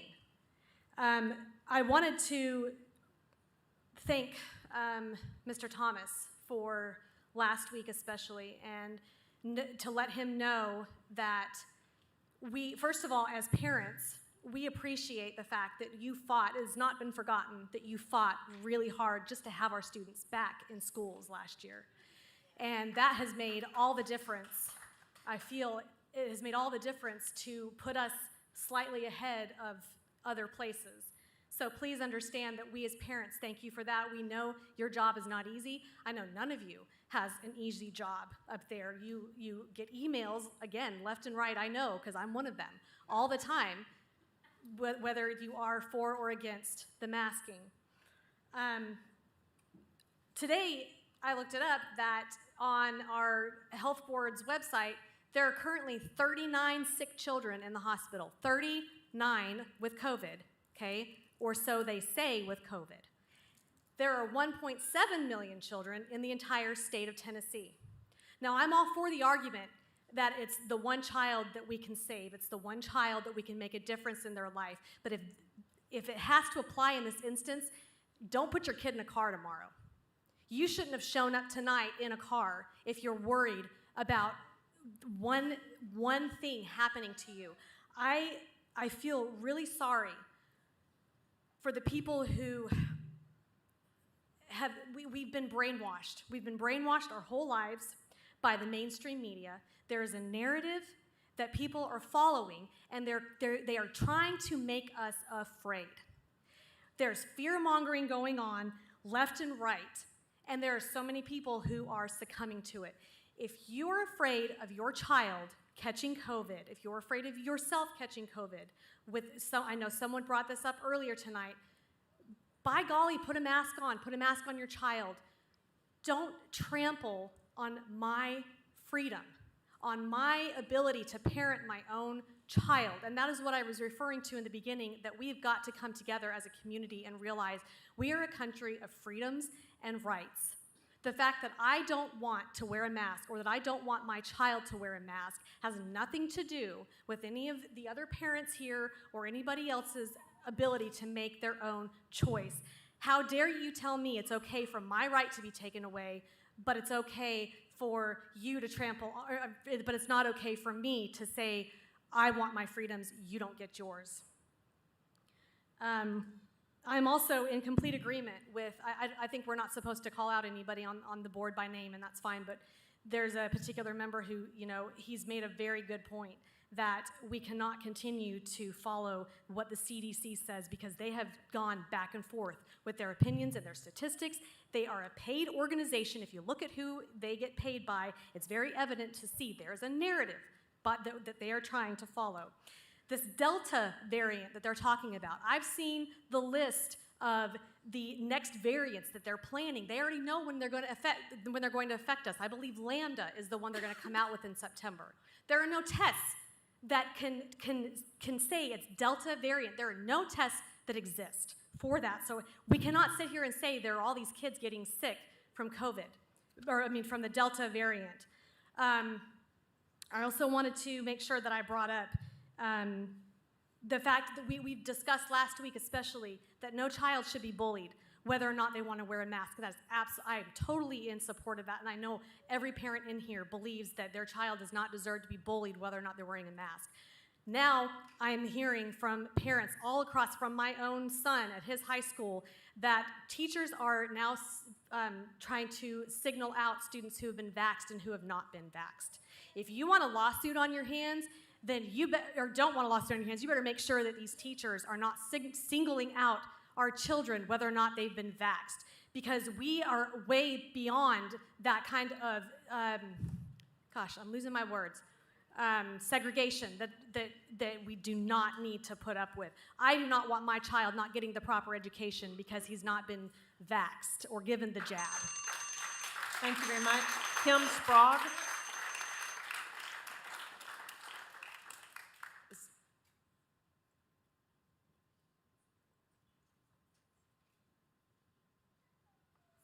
Please state your name and county of residence, and you have 5 minutes. My name's Kim Sprague, and my county of residence is Knox. I want to thank all of you guys for sitting here and listening to us and allowing us to share our thoughts with you. I do have an expertise. I'm a mental health therapist of over 30 years. I'm a licensed clinical social worker, but I come to you tonight as a parent of 3 teenagers, last one that's still in the school system here in Knox County. I've shared with you before about the mental health impact that COVID restrictions have had on our children. I'm sure you remember, right? I won't repeat it all. I want to add, with school back in session, the threat of reinstating restrictions is very upsetting to students. It's causing an increased sense of uncertainty, apathy, and anxiety, really, more than I anticipated. Kids feel like the other shoe is going to drop again and that they should just give up. So I ask you to please stay firm in your commitment to keep schools open in a normal fashion. I appreciate the leadership you've shown thus far, and I ask you to please maintain that. Additionally, I'm concerned about multiple accounts just this week, we've only had a few days of school, of teachers asking students during class to raise their hand if they were vaccinated. Multiple accounts of this. They are asking minor students to share protected health information in a public arena, which violates their privacy. Calling them out in front of others is social shaming. And I don't like to misuse the word bullying, but we have a clear power differential between a teacher and students, and it really could be in that case. It's definitely harassment. It's creating a hostile environment. The Knox County School website states that one of its top priorities is to create a positive culture. That is not done by singling kids out in this manner. You on the board have a mission to support our students, and I'm asking you to swiftly nip this behavior in the bud. I'm asking you to please enforce a culture that allows students to learn in an environment that does not harass them. I don't want anybody bullied for wearing a mask or not wearing a mask, for getting vaccinated or not getting vaccinated. Those questions have no place in the classroom. We have many amazing teachers and principals. I know my students have been very fortunate. And when they have concerns, they have the teachers' unions to advocate for them. Your priority as a board is to support our children. So please help keep the school culture free of this intimidation and nip these illegal practices of harassing our children over their protected health information in the bud. Thank you. Amelia Peterson.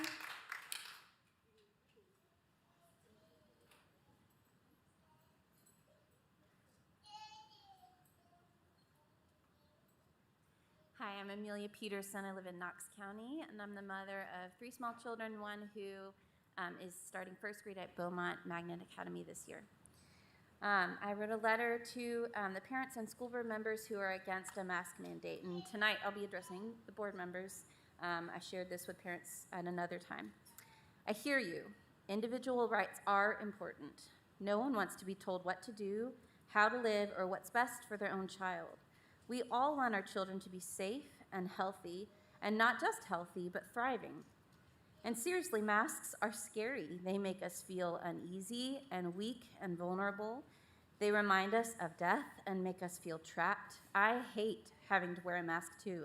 I hate having to buy tiny masks for my children's tiny faces. I get all of that. But here's what I need help understanding. How do I explain to my first grade daughter that she needs to wear a mask in school so that she doesn't expose others to COVID? But other kids don't have to wear masks because their parents want them to have a normal experience, and personal choice is more important than the health of a community.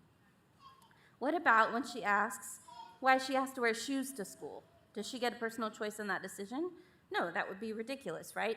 Easy answer. You might step on glass or get sick or spread yucky germs. Our health is important and shoes keep us safe. Boom, Mom of the Year. Okay, what about when she asks why she can't wear spaghetti strap tank tops to school? Should I say that it's because girls' bodies are too much of a distraction in an educational environment? Or how about your shoulders could keep boys from reaching their academic potential? Or should I tell her that she has to wear certain clothes because she's responsible for the thoughts and actions of boys and men? But don't worry, you don't have to wear a mask because you're not responsible if you give your friends a virus that could kill people in your community. Am I communicating to my child that her tiny shoulders are a greater threat to her school community than a deadly pandemic? Am I teaching my daughter that her body needs to be covered when it threatens the academic achievement of boys, but not when the physical health of her entire community is in jeopardy? And is the school I'm sending her to endorsing or enforcing these thoughts? If a mask is a violation of personal rights, then so is a dress code. And I don't see a lot of parents protesting Knox County Schools' dress code policy. We frequently accept the loss of personal freedoms in order to be part of a community. The clothes we wear, the language we use, the way we drive, the food we eat. We even adapt to sacrifice greater freedoms when living in dangerous circumstances. Think of all the freedoms that our armed forces sacrifice when deployed so they can operate efficiently and do their jobs well. Think of the personal freedoms our medical community has had to sacrifice this year to keep us safe. To be a part of any organized, healthy community requires some abandonment of personal freedoms. So why are we digging our heels in on whether or not to wear masks? Do kids really find masks to be so horrifically oppressive, or are we projecting our own experiences of a traumatic year on our kids? I don't believe I'm asking too much of my children to wear masks just for a time until we can protect them in other ways from this pandemic. I want my daughter to understand that while she is not responsible for the thoughts and choices of other people, her choices do affect other people. When this is all over, I want her to know that I did everything I could to keep her and our community safe, but most importantly, not only her. I also wanted to say, I know we've talked a lot about, no one should decide for my child what's safe for her. I 100% believe that every parent in this room believes that, cares for their child, cares for other children in the community. I think one of our biggest challenges as a community, especially in this really difficult year, is that we've been so separated from each other, and our only source of connection is through the internet and through Facebook and through Instagram. And we're reaching out and we're trying to connect in those ways, but those ways are separating us, in that we are able to create these separate realities in which one person fully believes that they've done the research and that masks don't work, and another person fully believes and they've done their research that masks do work. And there's an information gap here. And so we need your leadership and your guidance to provide us with experts who understand and can communicate in ways that we can all hear and receive. We need our leaders to step up. And I know that this is a new virus. This is a new experience. We've never been through a pandemic together as a community. And it's happening all over the world. And if we don't find some way to communicate effectively and provide information that is reliable, that we can trust, then we're never going to understand each other. And we need that desperately right now. Thank you.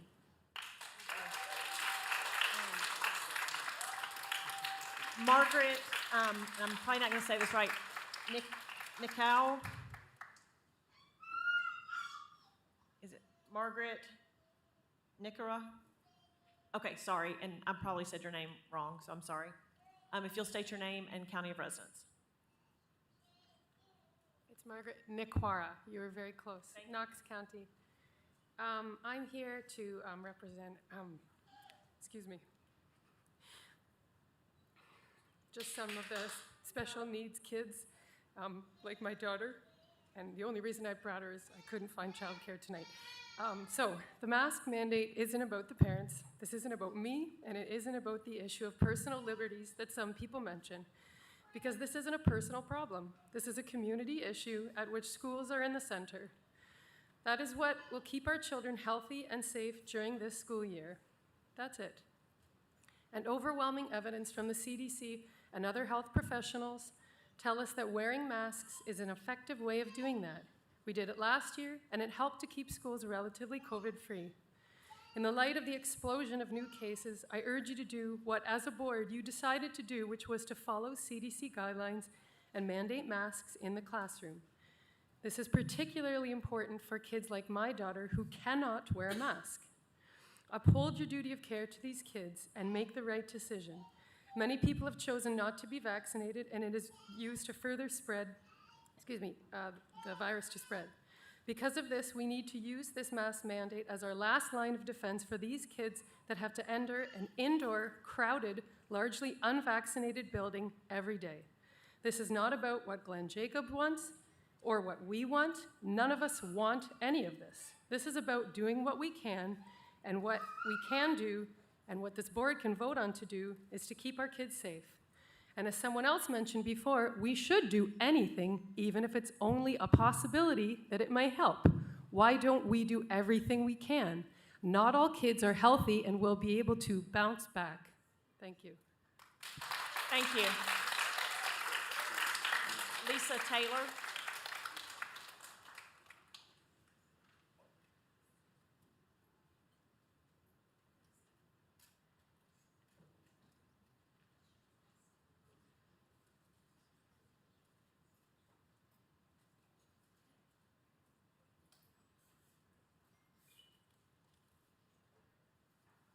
Please state your name and county of residence. You'll have 5 minutes to speak. My name is Lisa Taylor, Knox County 37938. I really did not come prepared to speak this evening. If I didn't hear some other things already mentioned, I was going to lay low, but I have heard them. I just want to reiterate just a few things. Last spring, when the discussion regarding the reopening plan was discussed, many of us parents and community members just asked for consistent information across the county. As parents, we have simple expectations that all things would be said and done at all KCS elementary schools, or the same things, I should say, would be done at all KCS elementary schools, all KCS middle schools, all KCS high schools. We've only been in school for 2.5 days, and as some other parents have already alluded to, I have heard the same things, that there have been middle school teachers who have asked the students in the class to raise their hand if they've been vaccinated.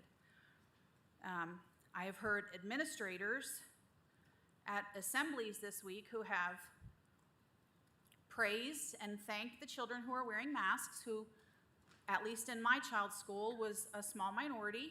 And again, that's their choice, and I have no problem with that. But at the same time, the students who were unmasked felt that they were doing something wrong, or almost belittled, or if you want to use the word bullied, that's how they felt, some of them.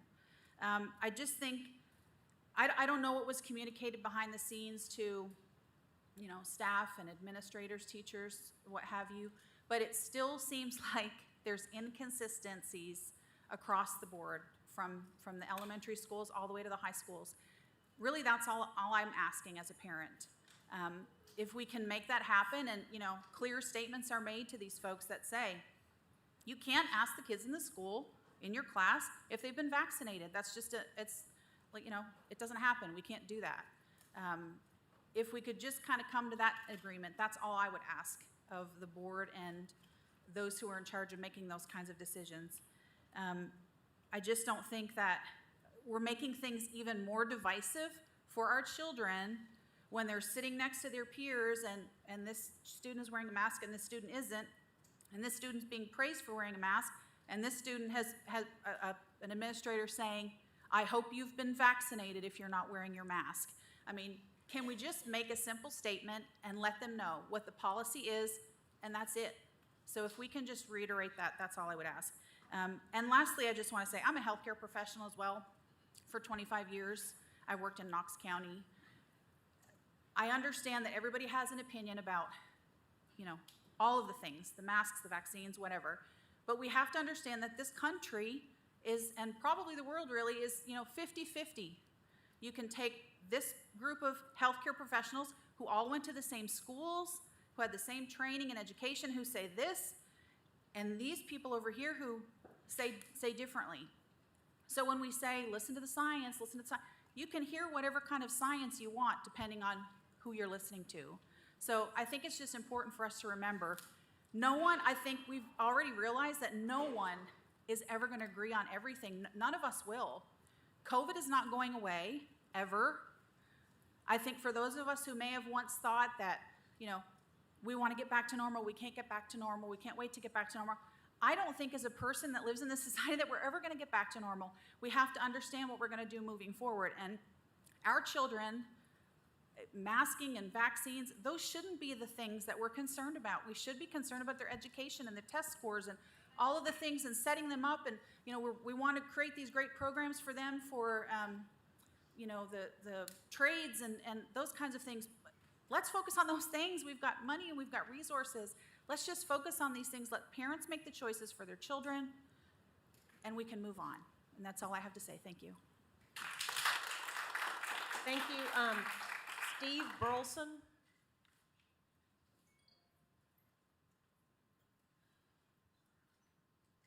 Am I saying it right? I think Steve Burleson.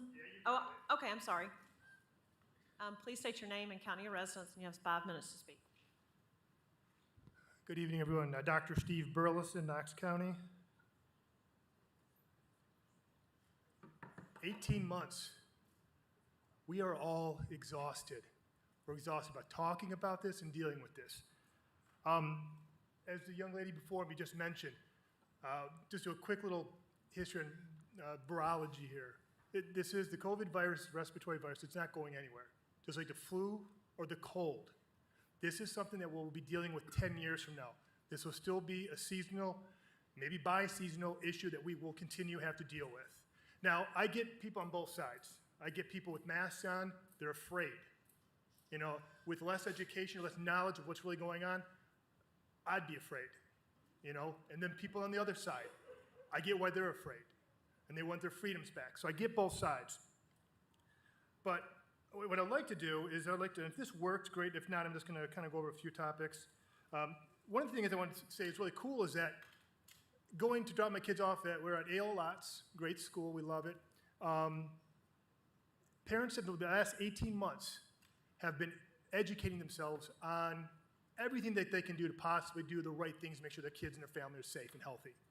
So when we drop our kids off, though, we're seeing probably maybe 5% of teachers and students wearing masks right now.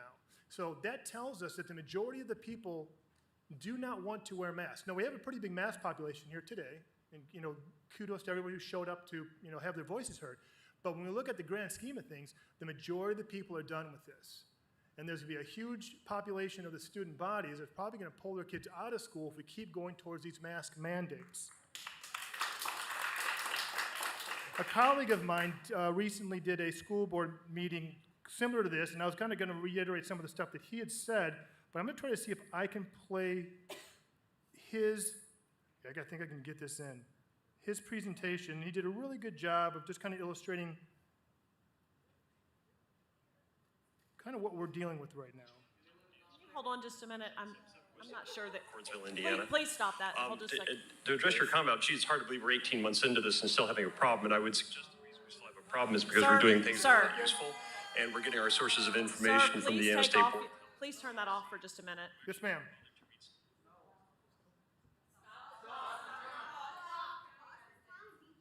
Yeah, if you would like to speak about your thoughts, that Okay, that is that's allowed. fine. That's fine. All right, so we talk about the CDC and the NIA and the research that they're saying about wearing masks, not wearing masks. The CDC and the NIA have got multiple studies illustrating that masks don't work. Now, if anybody wants this information, please don't interrupt me. Excuse me, let's respect everybody that's speaking tonight. If you want this information, please come to me and I will gladly be able to provide that to you, sir.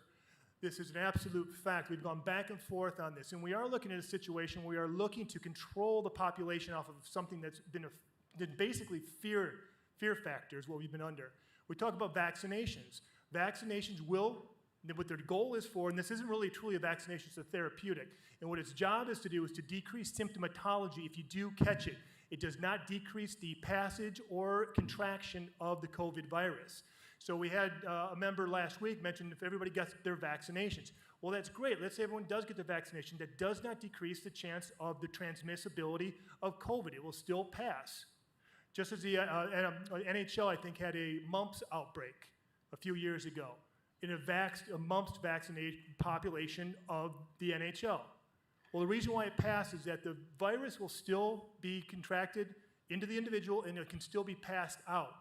So vaccination, we got to understand that it's not going to decrease the transmissibility. So that's one thing. We talk about the PCR test. The PCR test has a huge false positive rate, up to anywhere 60 to 75% false positives. This is why at the end of the year, they're canceling the use of the PCR test because it doesn't work. And we've been utilizing these tests to keep track of COVID cases, which is it's just crazy. And we talk about the number of children right now in hospitals right now that have been diagnosed or have been tested to have positive COVID. These aren't children that went into the hospital because of COVID. There are children that went into the hospital, had a PCR test, and the PCR test said they had COVID because they need these type of tests to be admitted. Now, if you have a test that has over 50% false positive, and these children are going in, they're not going in because of COVID, but they are being tested, and this is why their numbers are where they're at. Now, we can all be, again, being smart, washing our hands, taking the things that we need to be doing to keep ourselves safe, but by masking ourselves is not going to change anything. They can continue to deal with this pandemic, if you want to call it, Thank you moving very much. forward. It's not going anywhere. Naomi Elliott.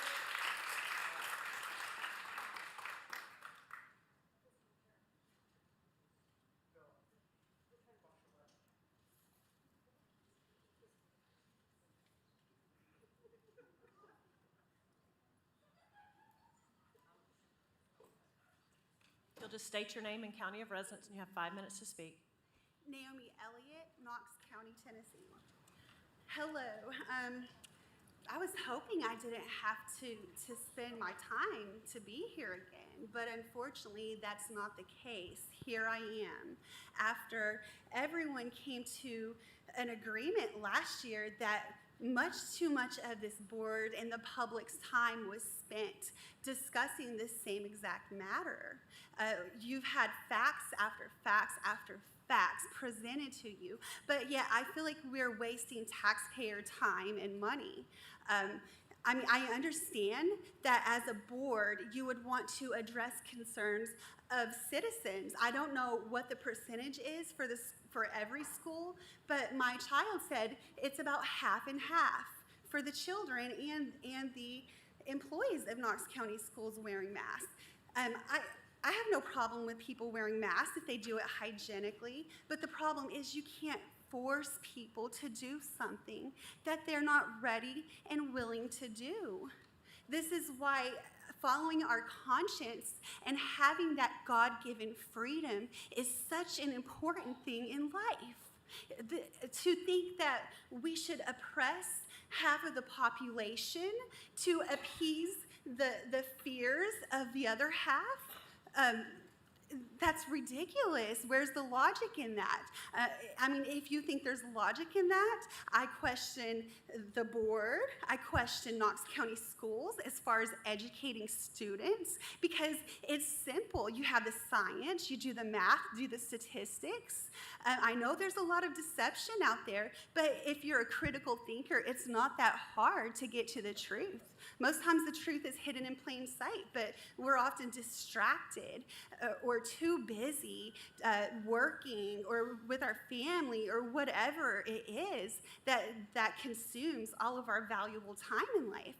We don't get time back. Every second that every one of us is breathing on this earth is precious. Everyone matters. Everyone. It's really sad to see our nation so divided. I mean, even on the local level, seeing how, the county's divided. We could play the blame game all day, and I'm sure that we all have a role to play in this.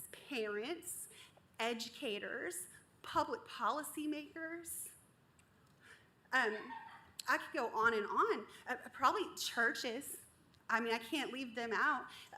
Families of faith, people who, try to do good and live right and have good morals and live out their faith through serving others and loving others. Isn't that what life's all about, is love? Love one another.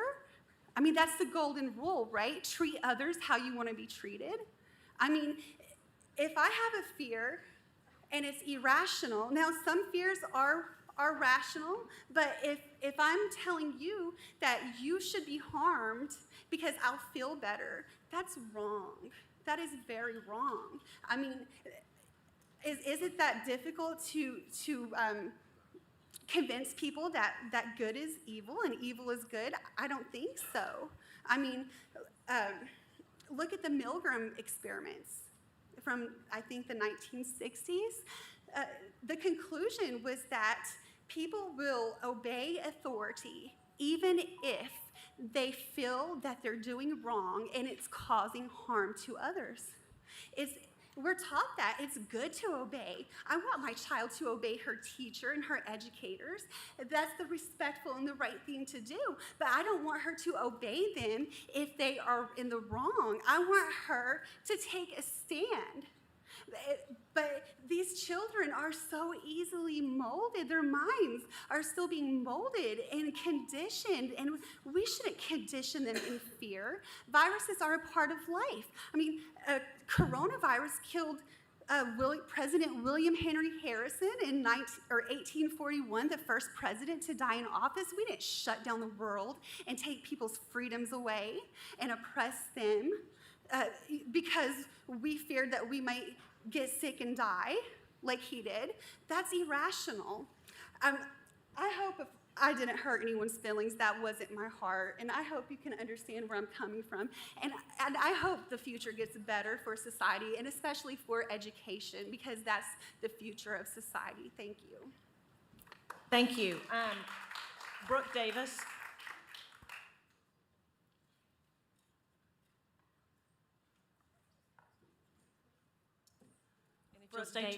Brooke Davis, Knox County. I'm on it. Okay. I'm a little nervous. I've never done anything like this. Thank you for allowing me this time and platform to voice my thoughts and opinion. I'm very passionate about what I think and feel about this. I have a fourth grader and a kindergartner in school this year at Rocky Hill. First off, I would like to share a study that masks have been proven to work for protection in COVID-19. Wait, there is no study. I can't actually share it because it doesn't exist. The chief medical advisor to the president, Dr. Fauci, said in his recent emails, retail masks do not work. This virus is small enough to spread through material. The NIH has done studies stating the psychological damage to our kids will be worse than we can even imagine. In my own home last year, we all contracted COVID. We all survived, yet we all suffered loss in our family from this disease too. I do not diminish this disease and the severity of it. I need to make that clear because my family lost a grandfather, a father-in-law, a stepdad, an uncle, all to COVID-19. But the mental toll on my kids was clear after 9 months of being in a mask. I'm sure if we look at the test scores, they were well below what the state would have liked for them to be. Their will to learn declined. Their joy of school or going to school declined, but their anxiety soared. How will my kindergartner who starts school in 2 weeks learn how to read and enunciate her words properly if the teacher cannot see her mouth moving? How will she connect socially to her teacher and her classmates in a mask?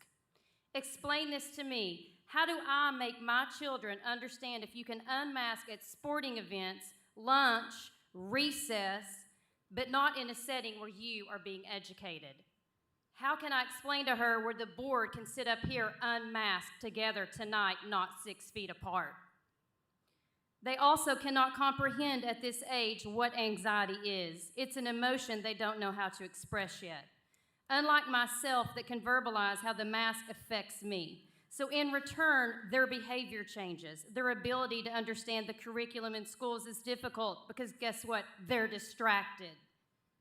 I never thought my child and myself would experience panic attacks together, along with some of her peers. Now remind you, she's 9 years old. It isn't funny. The fact that the mocking is happening tonight is a disgrace to our community in Knox County. The increase in antidepressant drug use speaks for itself. School is a place to socialize, play, learn, have fun experiences to make your child grow and thrive. But masking our kids or making them be masked and COVID-19 has robbed our kids of this joy. Their first day of school was Monday, and the joy and normalcy radiating in my neighborhood and in my community was awesome. I was so excited, and that's why I stand here today to advocate for my kids and my community. I'm asking you to let us, the parents, decide what is best for our children. Unless you or Knox County is going to provide N95s for us, my kids, the proven mask that works, then this is ridiculous. Just like you all have chosen, I already said that, sorry, I was going to call you out on not wearing a mask again. Let that slide. Got my notes all mixed up here. Again, it should be parents' choice to mask our kids. Please make masks an option for me and other parents in Knox County Schools. Thank you. Thank you. That concludes public forum. Thank you, Ms. Babb. Ms. Henderson? I just have a procedural question. Since this motion was added late to the agenda, is there a way to suspend policy B180 to allow anyone else on either side to speak in case they want to? Is that possible? You can make a motion to do that. I would like to make a motion to suspend policy B180. Okay, we have a motion by Ms. Henderson and a second by Ms. Christie, and that policy is the public forum policy, is that correct? That's correct. Okay, so do we have discussion on that?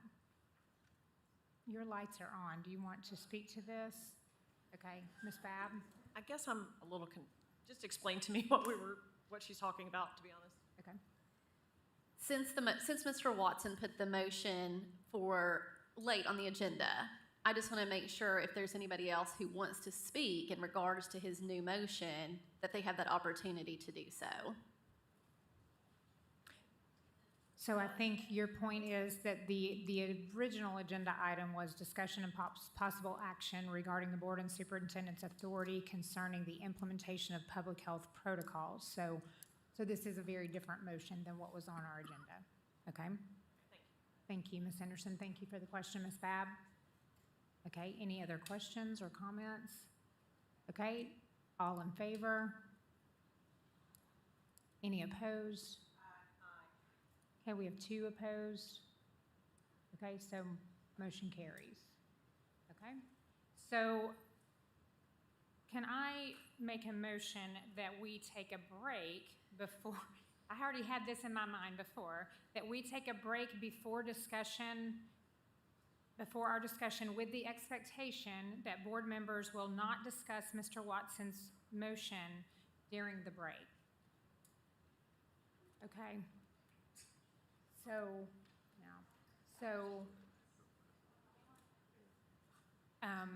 Okay, so do we have anybody that would like to second that? I'll second that. Okay, so we have a second. So any discussion on taking a break with no discussion during the break? Okay, all in favor? Any opposed? Motion carries.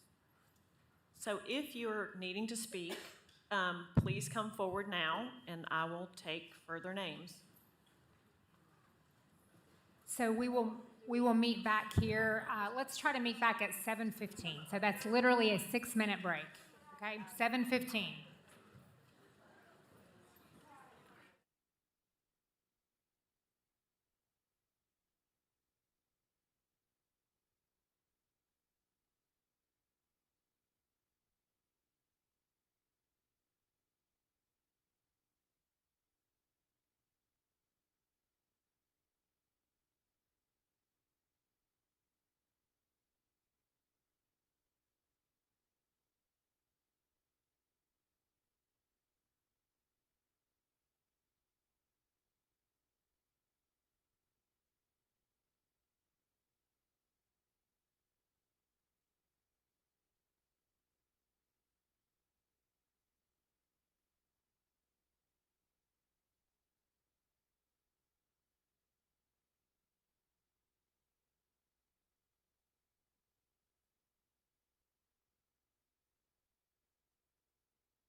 Okay, we're going to get started with a few more public forum folks. Ms. Babb? Thank you. Since we are doing this as an addition, we are going to do a limitation of 3 minutes for all speakers, just to let people know. But we are happy to hear from everyone. I'm going to start with Tina Shields. And if you'll state your name and county of residence, and you'll have 3 minutes to speak. Hello, my name's Tina Shields, Knox County. My daughter was the one who spoke earlier. I wanted to actually talk to you about contact tracing. I have an 18-year-old special needs student with Down syndrome. First semester last year, he was contact traced 3 times. And halls shut down for a week, and then the whole school shut down for a week at Christmas. So he missed 8 weeks out of 18. The weeks that he was home, he did nothing, literally nothing. His PE class met, and they did a little bit of stretching, and other than that, nothing. He had 3 classes that opened up. He had work sent home. He doesn't know how to use a mouse. He doesn't know how to find on a screen where he's supposed to click to make something work. He doesn't know how to read it. So if it didn't have a recording that he couldn't find how to click on anyway, he's just sitting there staring at a screen. He had paperwork, but we're working. I wasn't able to work with him. So he got to the point that he literally, if he had to go by the office, he was hugging the wall and looking away from the office because he was afraid to go near it because they were going to contact trace him again. Now, he's a special needs student. He has legal rights to his education, and those were not met last year. I don't like to go down those kind of routes. But if I was to choose to, I mean, that is a lawsuit. I just want my child to be educated. I want him to be happy.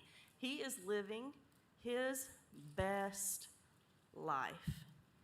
And I see a lot of my friends with special needs children asking, please get vaccinated, please wear your mask. But what they don't understand is that by giving up their freedoms and asking us to give up our freedom, the more freedom we give, the less control we have, and at some point, we have no choices. And at that point, my child becomes disposable, basically. He has no value to a society that doesn't value freedom. He's not worthy of labor camps. And I'm sorry, that's where we're heading. They're trying to take our freedom. And my child will be meaningless. So when we give up our freedom by making people wear masks, by making people get vaccinated, at some point, the children that you're trying to protect, it won't matter because they're going to do what they want to with them anyway. Contact tracing needs to stop. The kids that went home, they sat there and stared at the walls for 2 weeks and then went back to school. Very, very few of them ever got sick. And that we know the tests are faulty. Let our kids go to school. Let them see each other smile. Let them just socialize and be kids. They're resilient. And I'm a special needs parent, and I want my kid unmasked. Thank you. Thank you. Elizabeth Wagner.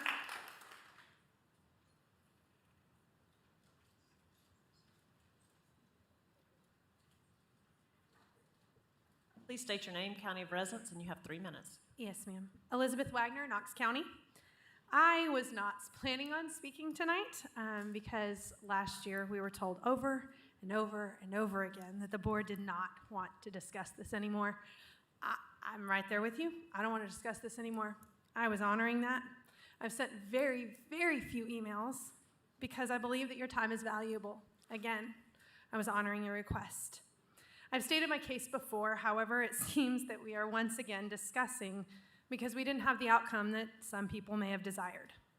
Just to be clear, the students in my children's middle school and elementary school, I have 4 students in Knox County, they are stating that there are very few students that are masked.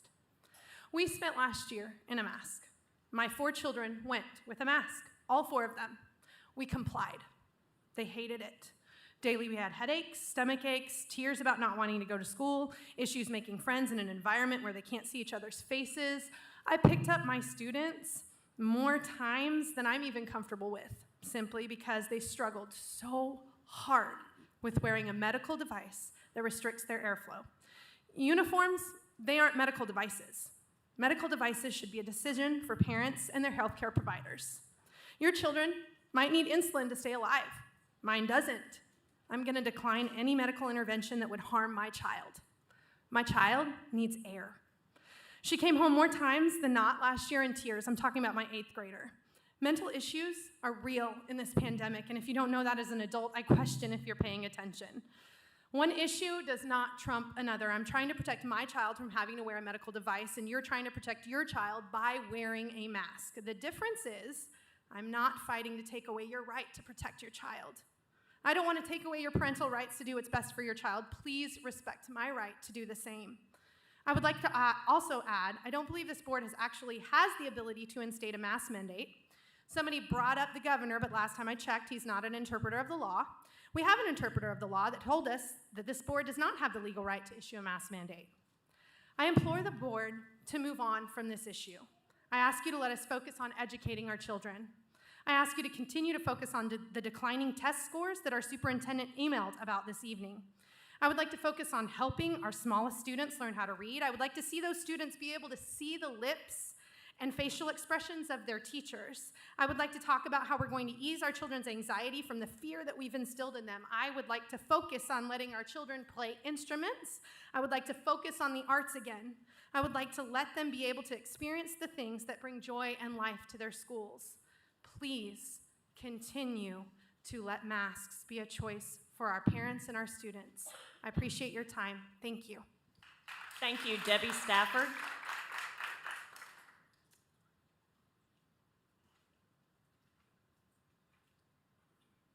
Please state your name, county of residence, and you'll have 3 minutes to speak. Debbie Safford, Knox County, Tennessee. Thank you for having me. I also wasn't prepared to speak. So I'm here as the nurse practitioner. I'm Nurse Debbie of Nurse Debbie's Health and Wellness. COVID has significantly increased over the last few weeks. I think yesterday alone I did 6 cases of COVID out of about 17, 18 patients for the day. COVID is changing. A year ago, when someone had COVID, we pretty much could tell if you lost your sense of taste or smell. Now people are coming in with what look like regular sinus infections with no loss of smell or taste, and I'm testing them, they're coming up positive for COVID. We know that the tests are not 100% accurate, but anytime we get a positive test, we must assume that it is and treat the person as such. The big thing is quarantine. Stay home for those full 10 days or until you're feeling better. Don't go out in the community.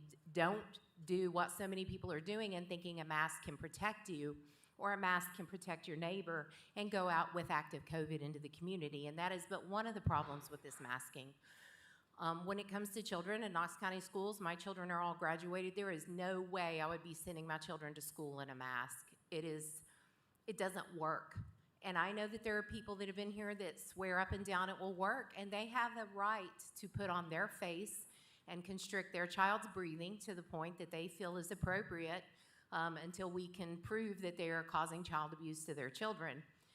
For those people who feel so adamant to force their children to wear a mask, you have that right as that child's authority, and I respect that right. But I will tell you to please consider the profound mental health conditions that you are potentially instilling in your children. It is not healthy for a child to think that they are a disease vector going around killing their grandparents and their neighbors. It instills a very negative self-esteem. It can set them up for lifelong fears of germs that cannot be undone without significant lifelong intensive therapy and medications. And I'm going to finish with something that's extremely unpopular. It is okay for kids to get sick sometimes. It is okay for children to catch colds. It is okay for children to go out and roll in the dirt. It is okay for children to make mud pies. It is okay for children to build a healthy flora. We do know that antibiotics and over-treating them with medications that they don't truly need can cause them bigger health problems than what they had. So for goodness sakes, let's treat COVID.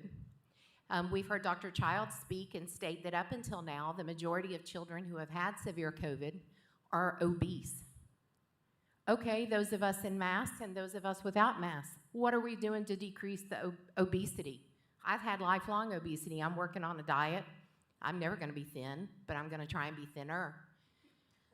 but work on what helps. Get to a healthy weight. Thank you. Sarah Wilson. Please state your name, county of residence, and you'll have 3 minutes to speak. Sarah Wilson. I'm in Knox County. As many of the others, I was not planning to speak to you, and I do much better when I write down what I want to say because I get flustered with public speaking, but I will attempt to try to get my point across.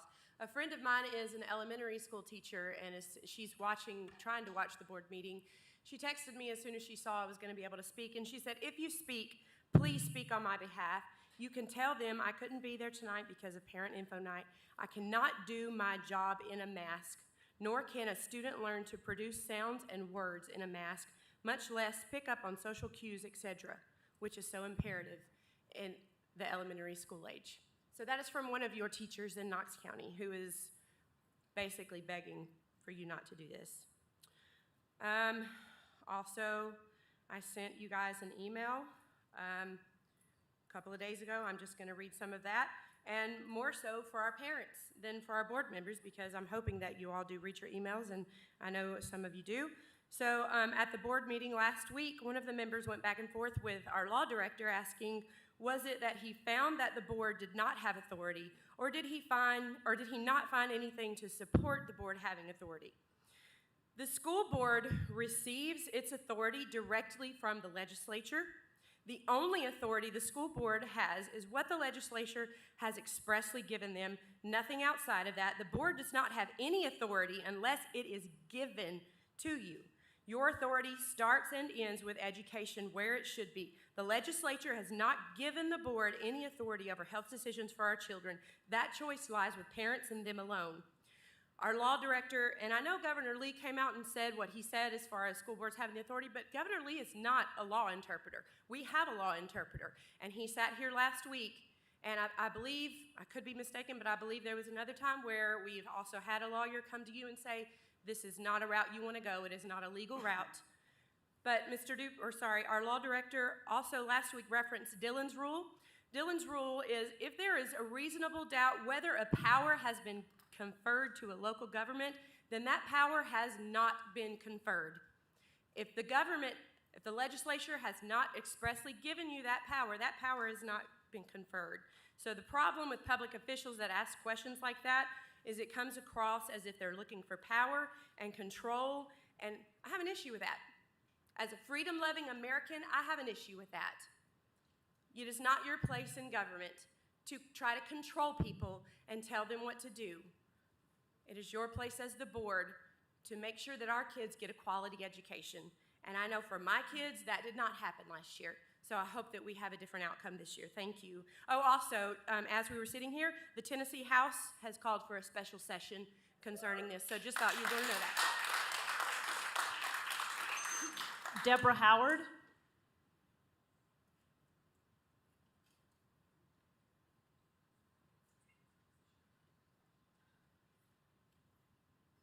Deborah Howard. Is it on? It is. Knoxville, Tennessee. I also was not going to speak. I wasn't even going to be able to make it, but when I heard that things had been brought back up, I felt like it was my responsibility to come down and speak again, even if it's just to say which way I wish y'all would go. So thank you for hearing from all of us, including the ones after, because I know that's an additional time that you didn't have to give necessarily. It is good to air this all out, although I think we all wish it would just be done. I forgot to say last week, I think some of y'all probably know I'm a mom of some Knox County students, but I forgot to say that I am. One of mine graduated this year, so she's going to go off to college, but I have another one who is in high school, and this morning, because I happened to be off today getting my daughter ready to go to college, I was able to take him to school. And it was just so refreshing and wonderful to see all of those high school students interacting like high school students should interact.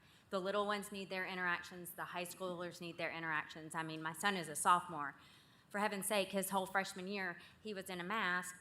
He didn't know if some girl was smiling at him or not, I mean, that's not education, but that's part of them growing up and learning how to interact. You know, I'm also a PA in the area, and the experts that people have been talking about today, you know, someone came up and did say the PCR tests are faulty. They're going to stop using them in December. I don't know why they're going to continue till then. But if you have a faulty test, you know, the cycle threshold's too high, all the false positives and all of that. In fact, you know, the crown prince of all of the experts that we have, Dr. Fauci, you know, flip-flopped on masks multiple times on TV, so how people don't see that, I don't know. You know that physical health consists of healthy habits, healthy food, plenty of water, lots of rest. But the mental health, they need the interactions. They need to be with other human beings. They need to hug their friends. They need the facial cues so they can know how to interact and really know what someone is thinking or saying to them. You know, we got to think about the whole kid, not just masks and one virus. So please keep normalcy for our kids. They are so excited to be able to interact, you know, like they should be able to. We can't have them come to believe that being apart from their friends, 6 feet, you know, distancing, isolation, quarantining when you're not even sick, and masks are normal. That's not sustainable, and it doesn't work. Thanks. Thank you. Alistair Elliott.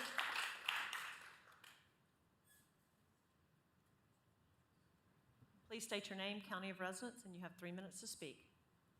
Alistair Elliott from Knox County. Same as everybody else, threw this together. One thing I heard earlier tonight is talking about the kids who are dying from COVID, having underlying issues. Since when is the school district just for healthy kids? We have lots of sick kids in the school with underlying conditions. Do we not care about them at all? What about their family members of the kids who are like the healthy kids?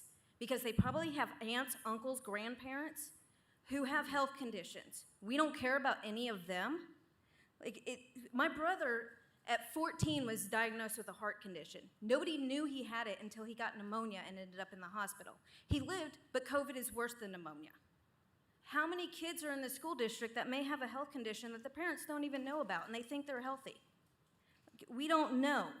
Somebody else mentioned car accidents and how they're like more of a risk. Well, we have laws requiring seatbelts. We have laws requiring that we have lights that work on our cars so that, because it's regarding safety.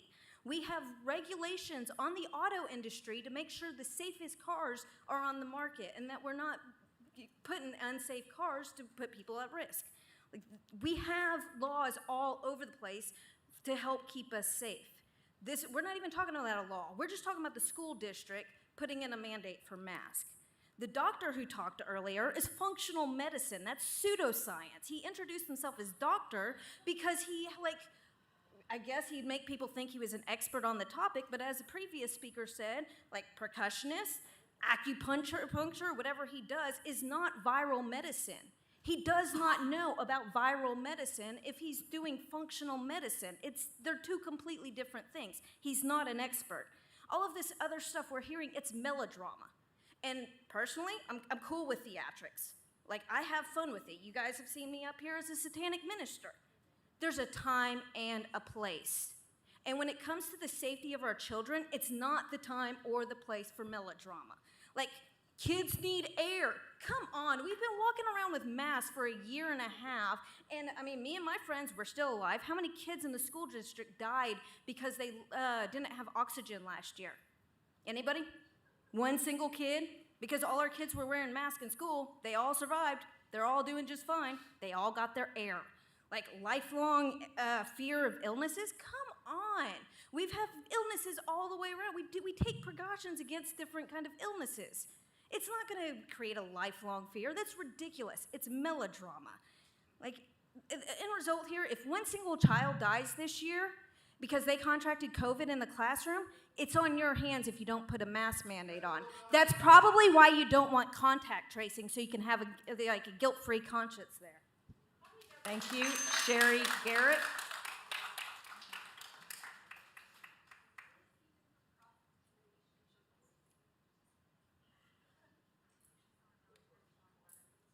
Please state your name and county of residence, and you'll have 3 minutes to speak. My name is Sherry Garrett, and I'm in Knox County. There are actual studies that prove masking works. I would love to see it. I have seen data that proves masking does not prevent the spread of any virus. There's 40 years of studies that have proven that. Please provide that data. We even heard tonight from a data analyst who provided zero data. As a nurse, I know how to prevent the spread of contaminants from patient to patient. When you wear a mask in a healthcare setting, you put your mask on, you do what needs to be done with that patient, then you remove it, put it in a biohazard containment, and then wash your hands. Then you don another mask to take care of your next patient. And then it's been proven that hand washing prevents the spread of contaminants such as COVID-19. If you're wearing a mask and you touch it, you've contaminated yourself, possibly with COVID-19, you need to wash your hands. But children and teachers have been wearing the same masks for hours, touching it, touching surfaces, spreading viruses everywhere. So if you can provide me with a study that proves beyond a doubt, then please get it to me, because after 18 months of searching, I have yet to find one that is not opinion-based or supposition. And I must remind you that masks are not articles of clothing, as has been stated before when they were talking about uniforms. Per the FDA, they are medical devices. I'm going to end with this. I just received information, and I think one of the other ladies just touched on it a minute ago. I'm going to repeat what Speaker Cameron Sexton said in the House. Parents should make and be in charge of their children's health care decisions. Unelected bureaucrats and local entities taking away parental choice destroys their freedom and liberty. We need to stand with our parents and teachers. They'll be calling a special session in the House to discuss parents' rights to make health care decisions for their children versus the government's ability to mandate them, preserving our freedoms and liberties, stopping unelected bureaucrats and unelected officials from making health decisions involving children and businesses, protecting Tennesseans from COVID-related discrimination, ensuring educators are appropriately compensated for COVID leave, and additional COVID-related issues. Thank you. Thank you.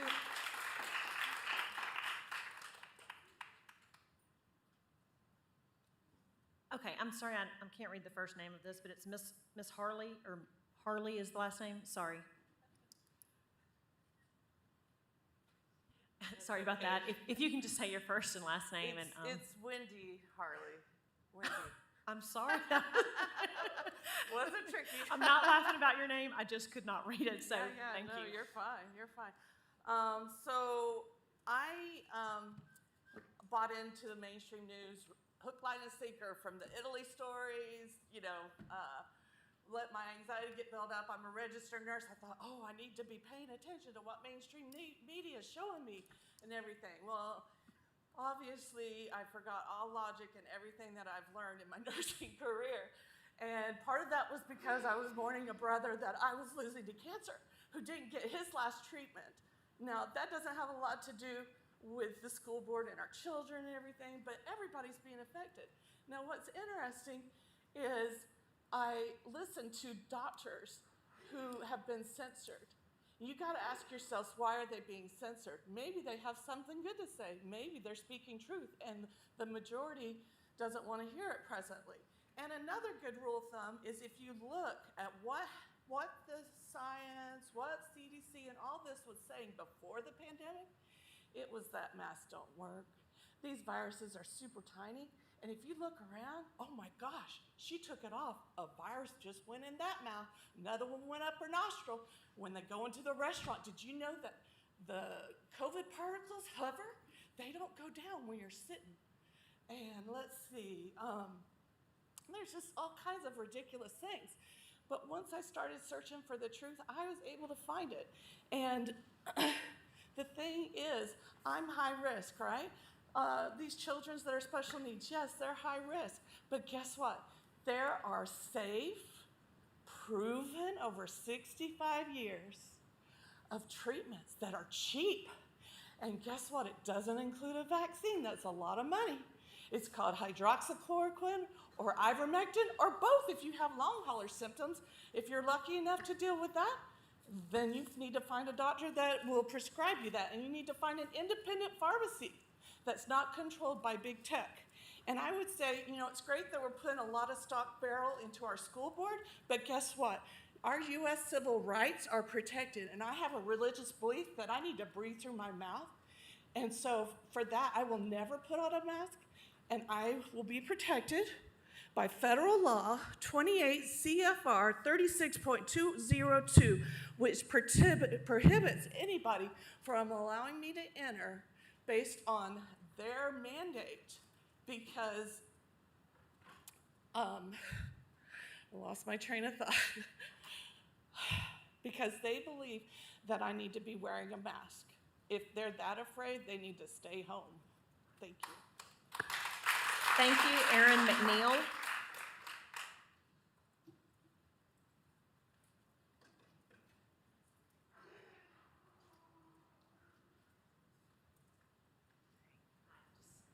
State your name and county of residence, and you have 3 minutes.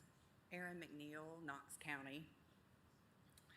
So I am also a nurse practitioner, and I had a grandmother that died from COVID. But I wasn't prepared to talk tonight, and I jotted down some things that I wanted to say.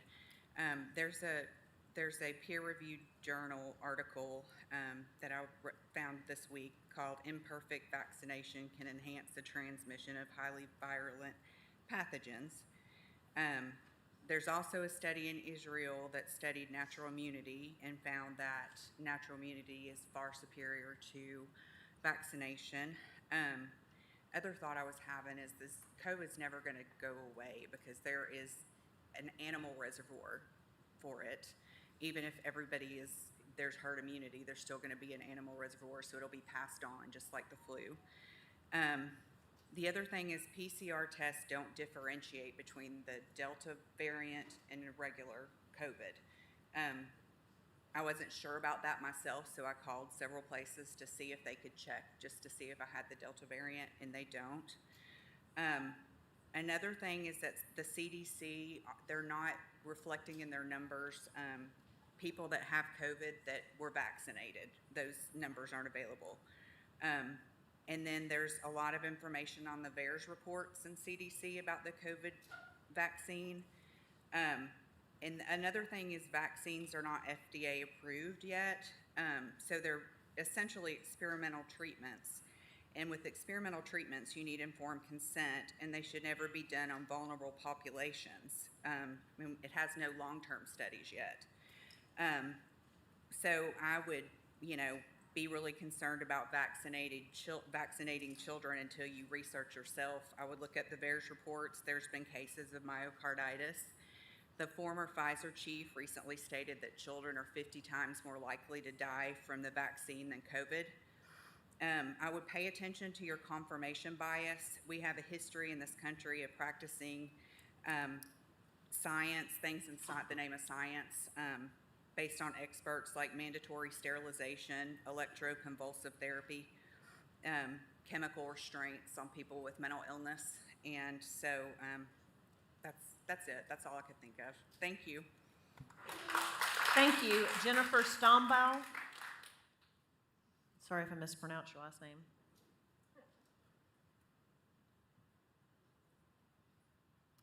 And please state your name, county of residence, and you have 3 minutes to speak. Hi, I'm Jennifer Stambaugh. First of all, I wanted to clarify, I'm publisher of Hard Knocks Wire. You've seen me running around taking pictures and doing stories. I am not here as publisher of Hard Knocks Wire right now. Name badge is going off. I am here as an educator with Knox County Schools and as a parent of a student in Knox County Schools. First of all, anyone talking about learning loss, that's not an educational term. That is a political propaganda term. Educators did not create learning loss. That is a political term. I teach at Ridgedale with special education students. My kids learned last year despite pandemic precautions, despite wearing masks. My nonverbal special needs students learned, and if anything, made more progress last year than any other year because we did research on what needed to be done, and we implemented new technology and made changes and did what was right for our students. They learned. Secondly, lives are more important than learning. If we kill off all of our kids, Education doesn't matter. We can't teach to a classroom of dead kids. I've been to student funerals. People talk about the trauma of the pandemic and the emotional toll of all this. There is nothing more traumatizing than going to a funeral of a student. Nothing. My kid caught COVID last year. She is a long hauler now. I'm taking her to Vanderbilt Hospital next year. Anyone who doesn't believe that kids don't suffer long-term consequences from this is more than welcome to pick up my medical bills or hold my crying child at night and take over my responsibilities on that. Please, I'd love to have that burden lifted off of me, and I don't appreciate people who negate that as a myth. The science is clear when you look at real science. Real science is published in peer-reviewed publications. It is not published on YouTube or Facebook. When you look at the real science, vaccines have an impact. Masks have an impact. They're not 100%, but they do significantly improve the outcomes of this pandemic. Our hospitals are filling up right now, including children's, and that was before our kids came back this past week. With kids coming back in the classrooms, we need to put in precautions to keep our children safe and not have any more kids have the long-term consequences of COVID that my daughter is currently suffering. Thanks. Thank you. Tanya Canby.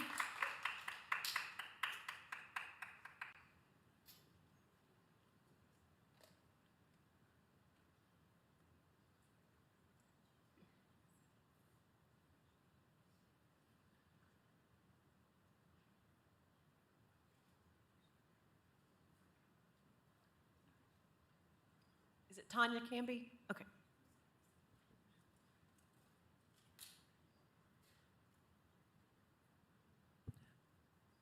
If you'll just state your name, county of residence, and you'll have 3 minutes to speak. My name is Tanya Cambry. I'm Knox County resident. I am standing before you guys tonight. I am not a doctor. I am not a nurse.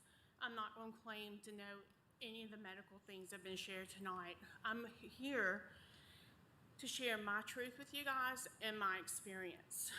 And I'm asking that you guys respectfully consider it as you vote tonight.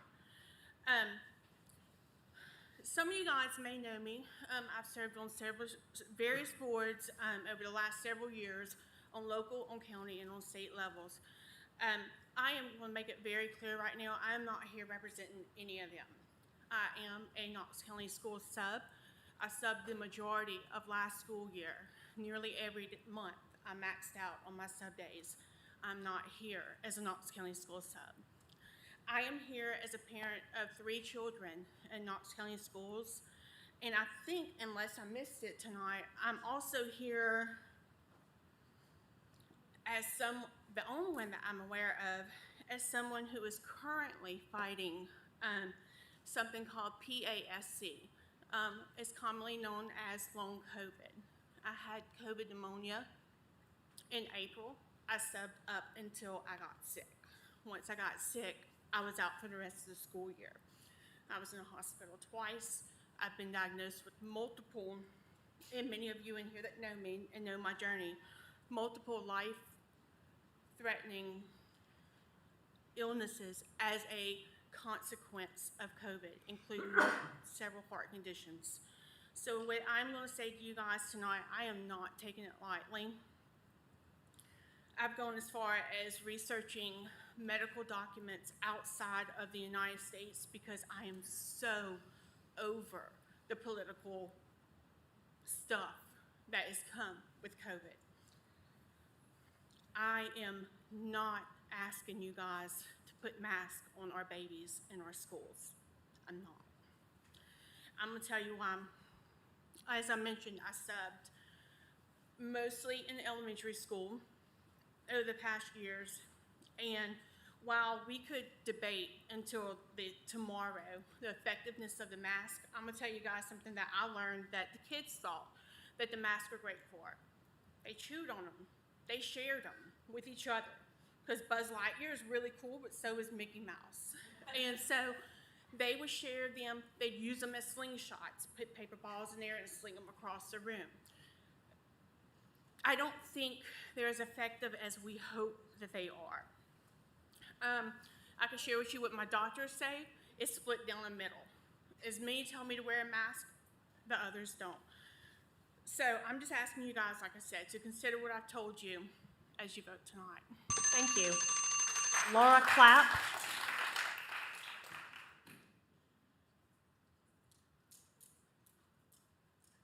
Please state your name and county of residence, and you'll have 3 minutes. Yeah.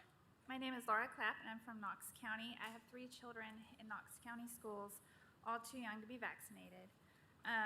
We did virtual last year, which was not a bad experience, and the kids have been so excited to be back in person. They have loved their 3 days of school. They've happily worn masks to school. One of them is high risk, so we try to do what we can to keep the germs away. They've not had any problems going through their routine with masks on. I think we can all agree tonight that what we want is to keep schools open and to keep those kids in school and to keep them healthy. At this point, COVID is not a regular virus. It is harmful and new. Hopefully we won't have to deal with this forever because it will mutate to be less dangerous, but we're not there yet. We are all tired of this, but it is our responsibility to protect our children as much as we can. The experts say to do this, we need universal masking. That means everybody needs to be wearing a mask in school. It's not perfect. The kids touch things, they pull their mask down. It doesn't always work, but that is what has helped. And your kid wearing a mask helps protect my kid wearing a mask. Even if there's a minor chance that wearing a mask can help our children, why would we not do that? Why would we not encourage it? I've seen friends suffer from this disease. I want to do my part to decrease the suffering. Sitting here and doing nothing is harmful and a bad example to our children. We elect officials to govern us when we cannot agree on a solution to a problem, and I think we can see tonight that we can agree on it. COVID is a problem that's getting worse, and what we're doing now is not working. It's not slowing it down. We need to put these mandates back in place. I hope you'll listen to the experts and follow their advice and their recommendations. All over the world, people are doing this. It's not just our country and our politics. It's our responsibility to have compassion for our community and to show our children that we care for others. Thank you. Thank you. Hannah Kirby. Please state your name, county of residence, and you'll have 3 minutes. My name is Hannah Kirby, and I'm a Knox County resident.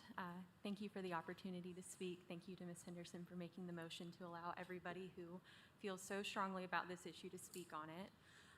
Rather than get into the beliefs on masking that I hold, I do want to say that I respect each and every one of you for the service that you do for our county as elected officials.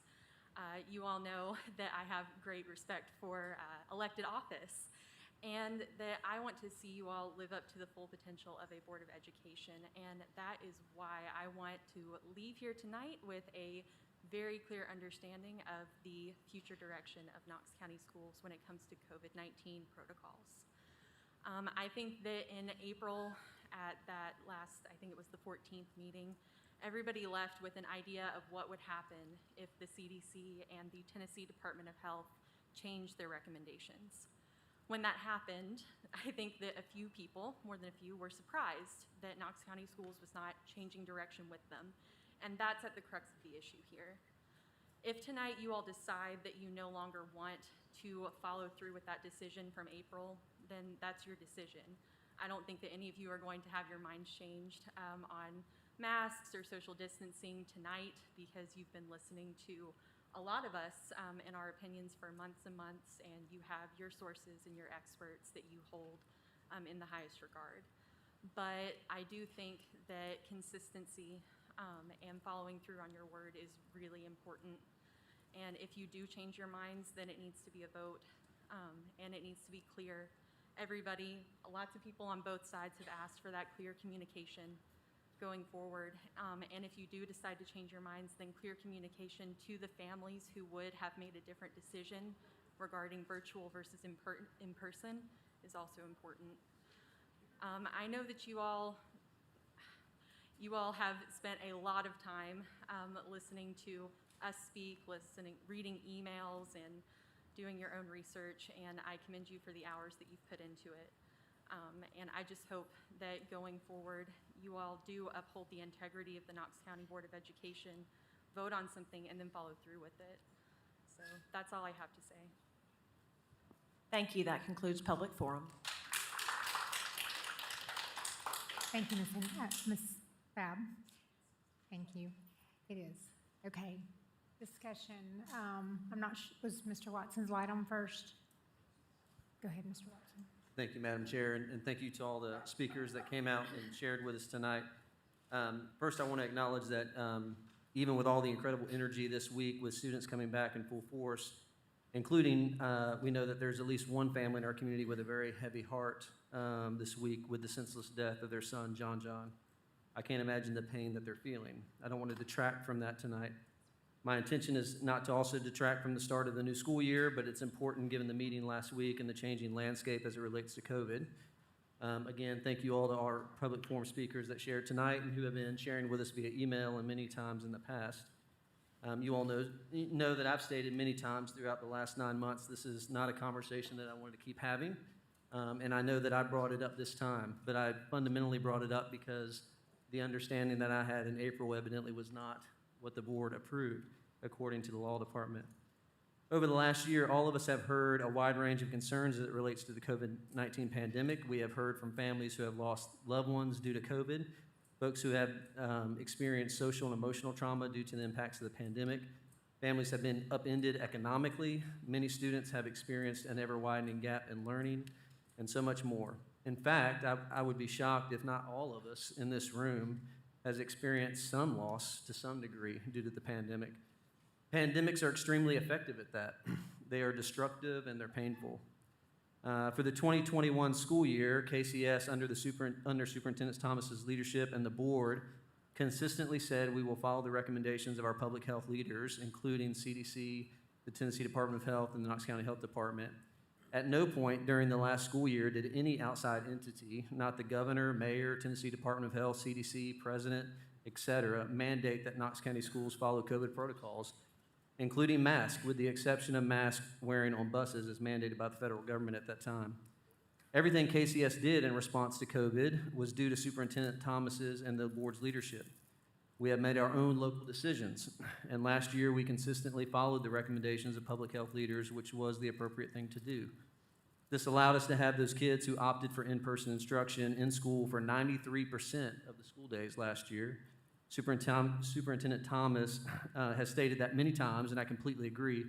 KCS has been able to accomplish something that many districts in our state were not able to do. Over the last 2 weeks, there have been a lot of talk about the impact of COVID on students and the impact it had on learning in particular. Everyone agrees that students should be in-person instruction as it provides the greatest opportunity for students to succeed. I also agree, but my concern is the more we become lax regarding COVID, especially now, the more we are going to see students out of school at best and at worst very sick and in the hospital. We also need to remember that students do not live in bubbles. Dr. Lisa Piercy, the head of the Tennessee Department of Health, said in Tennessee, children are about 10% of all cases right now, whereas it was only about 2% at this time last year. With all due respect to Mr. Dupler and our law department, although the votes in April and May had the effect of removing the superintendent's authority as described in the memo that was produced, I do not think that was the intent of the votes the board made in response to COVID in April and May.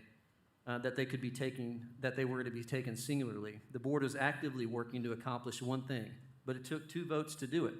The board was working to entrust the ongoing COVID response back to the superintendent to become more nimble in response to the COVID pandemic as the situation has and continues to evolve. In order to do that, we had to sunset the policy regarding masks because the policy was not nimble. At that same time, which I also voted for that, at that same time, the board approved the superintendent's plan for the 2021-22 school year, which states KCS will follow the Tennessee Department of Health guidelines. During the April meeting, the board went to great lengths to ensure the wording of the plan matched the guidelines at the time, including language around masks. In the plan, there was also language to ensure that that KCS would pivot as the guidance changed.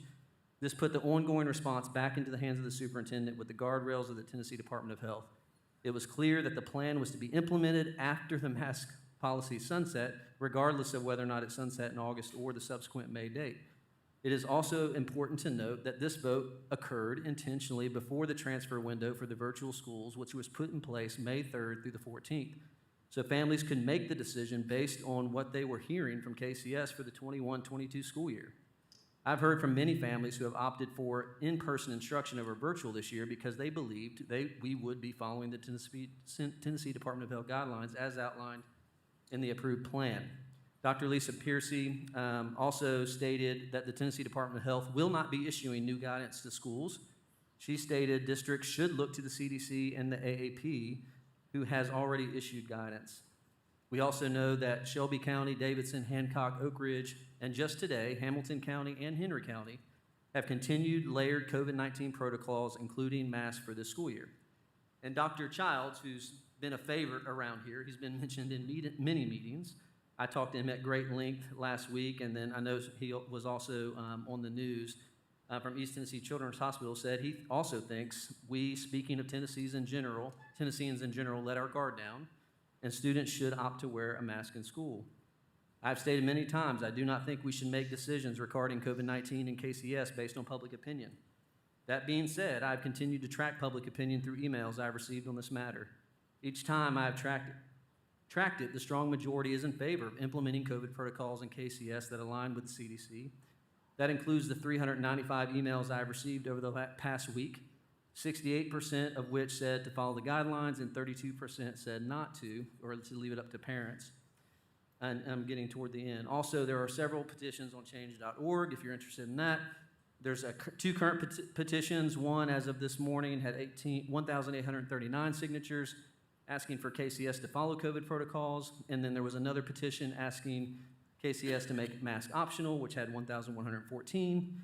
And then there were two older petitions. There was one from April that had 155 signatures in the mask mandate. And give a little shout out to Raymond Jen over here. He took initiative, and he had a petition out in April last year in support of masks that garnered over 2,000 signatures at that time. He has since removed it because that was not the current issue, which I totally respect that he did that. Finally, since the board began discussing this issue in October of last year, I've consistently stated that I believe the board needs to choose whose guidance it is going to rely on regarding COVID-19 mitigation strategies, and to empower the superintendent to do that. That is what I and the majority of the board voted for back in April. I know I voted this way because I knew the circumstances, and I believe others did, related to COVID would continue to fluctuate, as it has. And the board didn't need to be discussing our response at every board meeting. With the sunset of the policy of C-240, which I voted for again, I have not thought that the right way to continue to navigate COVID in the coming weeks and months is through policy. I still believe we need to empower the superintendent and his team to adjust expectations, protocol, and requirements as the pandemic shifts. That being said, it seems that under the guidance from the law department that only the Board of Education can empower the superintendent to implement a layered response to COVID, including face coverings, which is why I offered the motion that I did tonight to authorize the Director of Schools to implement layered prevention strategies regarding COVID-19 that align with the guidance from the Center for Disease Control Prevention, including but not limited to contact tracing, quarantine, physical distancing, adding additional cleaning, and universal masking for all students, teachers, staff, and visitors while indoors. That guidance may change in several ways as the year progresses based on the community transmission rates for Knox County. Thank you, Mr. Watson. Ms. Bounds? Thank you. I was not going to share this tonight, but feel the need to. Matt's going to help me over there. Matt, if you can put up one of the first slide, please. I think it's been said, a picture is worth 1,000 words, or signatures, or emails, and we've had all of those probably this week. For those of you that can't read it, this says the CDC currently recommends that all people wear masks indoors regardless of vaccine status. Matt, if you could show the next one, please. Okay. Some of you may not recognize this, but I'm sure Miss Horn and Miss Babb will, having had swimmers. This was 11 days ago at UT. This was the city swim meet. If you can put the next one up, Matt. Okay, and the next one. So there were 31 teams there, over 2,000 athletes plus families. Our family alone had 7 people in attendance in addition to the athletes. So just conservatively, if you said every child had one parent there, plus the 2,000 athletes, that would be 3,000 people. If you can change to the next slide, please. Tents were set up all around Stokely Athletic Center. Each team had at least 1, possibly 2 tents. And you can see in that picture that there's probably not 3 feet of spacing between those chairs. Next picture. There's just a sidewalk view of the tents that reached all the way around the building. And if you can add the next picture, there's another picture of the tents. Next picture. A picture of the spectators, the parents, the grandparents. And in all 3 days that I attended this event, I saw 3 masks. 3. Now, why is this important? Everyone could read the sign on the front when they went in that said the CDC currently recommends that all people wear masks indoors regardless of vaccine status. Because I believe these people are representative of the people of Knox County that want freedom of choice. And is there one last one, Matt? Is that it? Okay. So I share that with you. Last year I shared a lot of examples of baseball fields, soccer fields. But as I sat there that day, 11 days out from starting school, actually just that was on the weekend, so Monday school started. And I looked at all these people and I thought, 3 masks. That's an interesting thing. And the thing is we can mask at the schools, but we can't mandate mask for the entire 24-hour day. And after school, this is what kids do. They aren't in masks. And the parents that want that freedom for their child to run on the soccer field and not have to breathe in and be able to breathe while they're running are choosing not to mask. So I would like to finish up because I had the privilege today of going to visit schools with Superintendent Thomas and visited 2 schools in my district, and I could count on my hand how many students were in math. Maybe 2 hands, no more. How many teachers and staff were in math? I could count on 1 hand, maybe 2. That was it. So people are choosing, and you, the board, the public, we cannot make people give up their freedom and mask. And it's not helping, in my opinion, to mask kids in school if they're going to the ball fields and the swim meets and living life outside of school unmasked. So that's just my thought.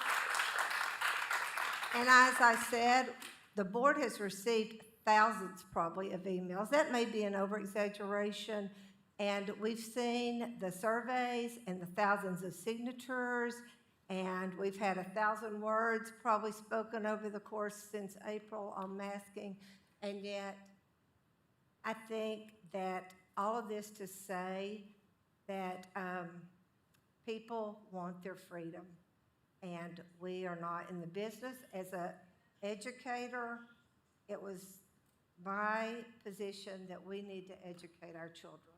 So it comes down to 2 things for me: freedom and education. And I'm not a health expert. I have read all the emails and all the studies on both sides that I can find. Thank you. Thank you, Ms. Mounds. Ms. Christie? And I'll keep my comments short as well. And I agree with Patty. I mean, and I look at those pictures, and I guess what bothers me the most about that is I keep thinking about the Halls golf team. You know, they couldn't play last year. When really, if we knew then what we know now, they could have played. And a lot of things like that happened last year that I regret seeing happen. You know, and I think people on both sides agree, because we hear from both sides that they are in the schools and no one's wearing masks. Both sides have said that, and I think that speaks volumes to what the parents want. Parents want to choose, and I've had many parents tell me that their kids aren't going to wear a mask. So then it comes down to enforcement. How do you, are we going to expel 30,000 kids when they show up without a mask? I mean, I just don't know that this is going to work when Dr. Buchanan herself said she can't issue a mask mandate because she knows the community's not going to follow it. You know, and if the community doesn't follow it, what makes us think that parents are going to, you know, put the masks on their kids in school? So, and I don't have the answer to that, but I do think that, you know, the parents have made it clear that that's not something they're going to do moving forward. I would like to see some maybe clarity that concerns about people asking if students have been vaccinated, things like that. That bothers me, and I would like for us to address that as a district. And the other thing is, maybe, I know we have to report numbers to the state. I do think we need to at least give parents something so they can do their own risk assessments. You know, that they need to know if there's problems in their school, or that if there are a lot of cases. I mean, I would like to see us do some kind of reporting or go back to a dashboard of some kind so that parents could at least see what's going on in their schools. And I don't know if that's possible, but I do think we need to have something there to help parents, you know, to assess their risks. And, you know, some might want to wear masks some days and not on others, depending on what they're seeing there. Thank you, Ms. Christie. Mr. Jen? Thank you, Madam Chair. So I guess before I begin, I'd like to say two things. One, if I start something over myself, my apologies. I don't have anything formally written down, so I'm just going off my head. Second thing is, I have a feeling that regardless of what I say, the decision that this board will make and however much time we'll make that vote is more or less set in stone, but I will still speak my mind. So as a student representative, I would, of course, first like to give the student thought on this issue. Yes, there are very few students who are wearing masks in school. Obviously, it depends from school to school. My school, Barrier High School, maybe 10%, maybe less, maybe a bit more. My little sister, she is in 6th grade. She goes to Barrier Middle School, maybe less than that. However, I also do know a lot of students who, although they may not be currently wearing a mask, they would gladly do so if a mandate were to be put in place. Additionally, I think, as with the public, the issue of mask mandates, no mask mandates, I do actually think that the student opinion might be split closer to half and half and not as close to what we might see with the number of people actually wearing masks and not wearing masks. So that's kind of, I think that's kind of the student perspective. So either way, whatever the board decides today, you know, there will be a chunk of students who agree, there will be a chunk of students who do not agree, which the board did the other thing. So I guess kind of moving into my own opinions on this topic. Obviously, the Board of Education is concerned about the education of students in this county, and that is what we want to ensure. We want to ensure that our students receive the education they need to fulfill their full potential in life. Now, the issue with COVID-19 and masks is that, yes, I understand possibilities, especially younger students. If you put a mask on them, they may not be able to learn as well because they cannot see their teachers, understand their words, the teachers can't see them enunciating their words, things like that might affect their learning, perhaps mental health issues, stress, anxiety, things like that. I completely understand that. However, I'd also like to say that if students start getting sick, even if they do not die, even if they do not have to go to the ICU or be hospitalized. That is still taking away from the opportunity to learn. If a lot of students are getting sick, and we know that with this new Delta variant, COVID-19 transmission rates are higher. We have the case data these past few days, 80, 70, 60, 100. We see the data that came out today, hospitalization rates are going up. If more students are getting sick, even if they don't die or anything like that, I hope they don't, they will have a harder time learning because they will be missing school. So if we can implement safety precautions that ensure that our students can receive the education that they need, then I think that would be in the best interest of those students, even if they do not wish to wear masks, even if that is uncomfortable.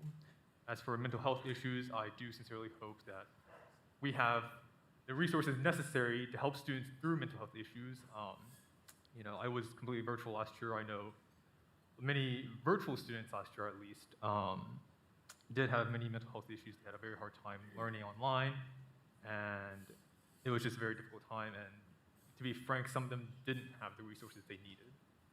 And I hope if this board does vote to issue a mask mandate, I understand that students will have some issues with that, stress, anxiety, whatever it may be. I do hope that we have the resources in place for them to feel comfortable, for them to feel that they can learn to their highest potential. And so I guess kind of closing, I sincerely hope that this board seriously, thinks about issuing a mask mandate for students to ensure that students can receive the education they need, even if it might be uncomfortable, even if I know a lot of people will talk about freedom of choice. Yes, obviously we have freedom, but the issue here is that your choice to mask your kid or not to mask your kid doesn't just affect your kid, it also affects other people's kids. And I think we can agree that we shouldn't have the ability to choose what happens to other people's kids, right? So, I just want to say again, I sincerely hope the board seriously considers issuing a mask mandate. Thank you. Thank you. Mr. McMillan? Thank you, Madam Chair. Just a brief comment. I was just sitting here thinking that I agree with Ms. Bounds and Ms. Christie over here as to what they said. But I also went through my mind that a couple of weeks we'll have high school football. And if you want to see people not masking and sitting close together in groups, I'm relatively sure that will happen. So, maybe it will. I don't know whether any benefit will come from it, or not, as far as like immunity.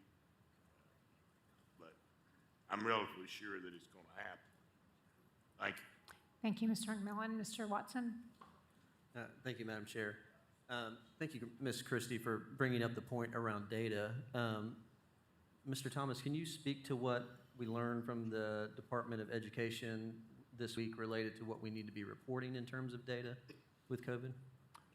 As I understand, there will be reporting requirement for the district to the state, so I've not seen that template yet, but I know we're working on information to collect the data. Do we know yet if that will be required to be reported at a district level or school level, or?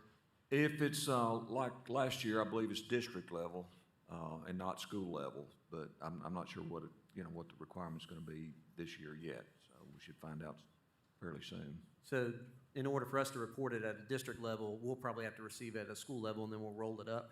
We would. Right, okay.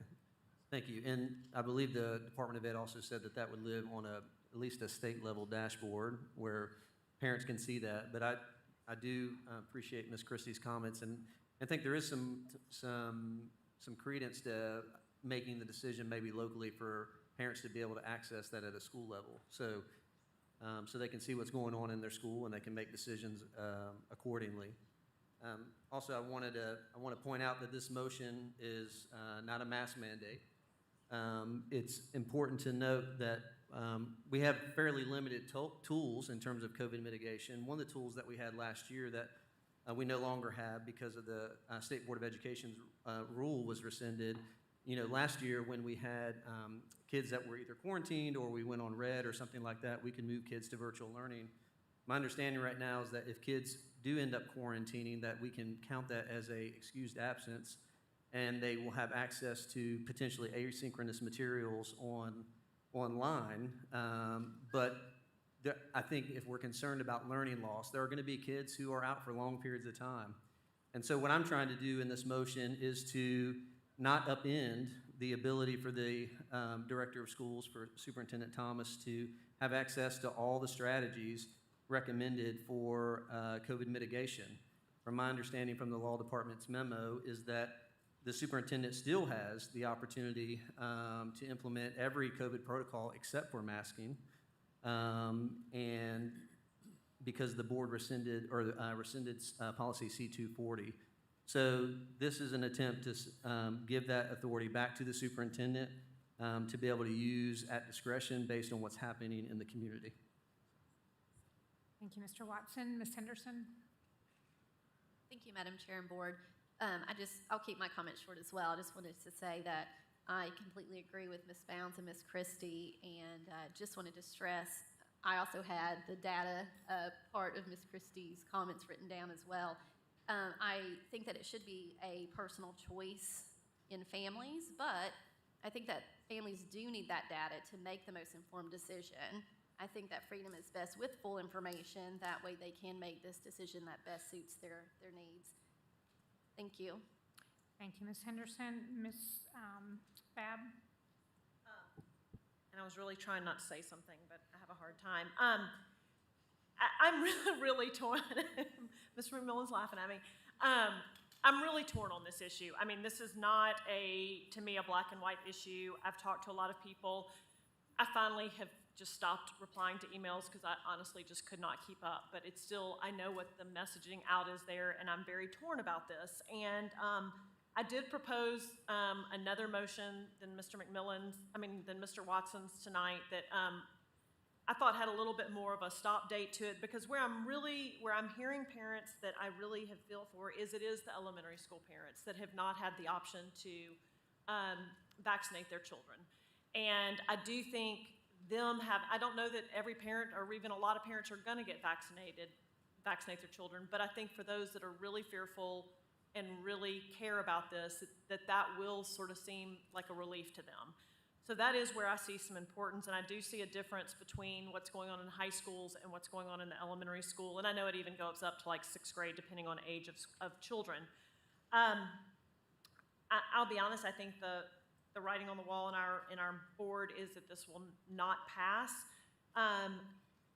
But what is interesting to me is we have in our community places like UT and Pellissippi that are calling for mask mandates in the classroom. And I have a lot of friends sending their kids to UT, and a lot of them have very strong anti-masking feeling. Not one of them is not sending their kids to UT next year. I mean, they're doing what UT is telling them to do, and the leadership at UT has told them they want the masks in the classroom.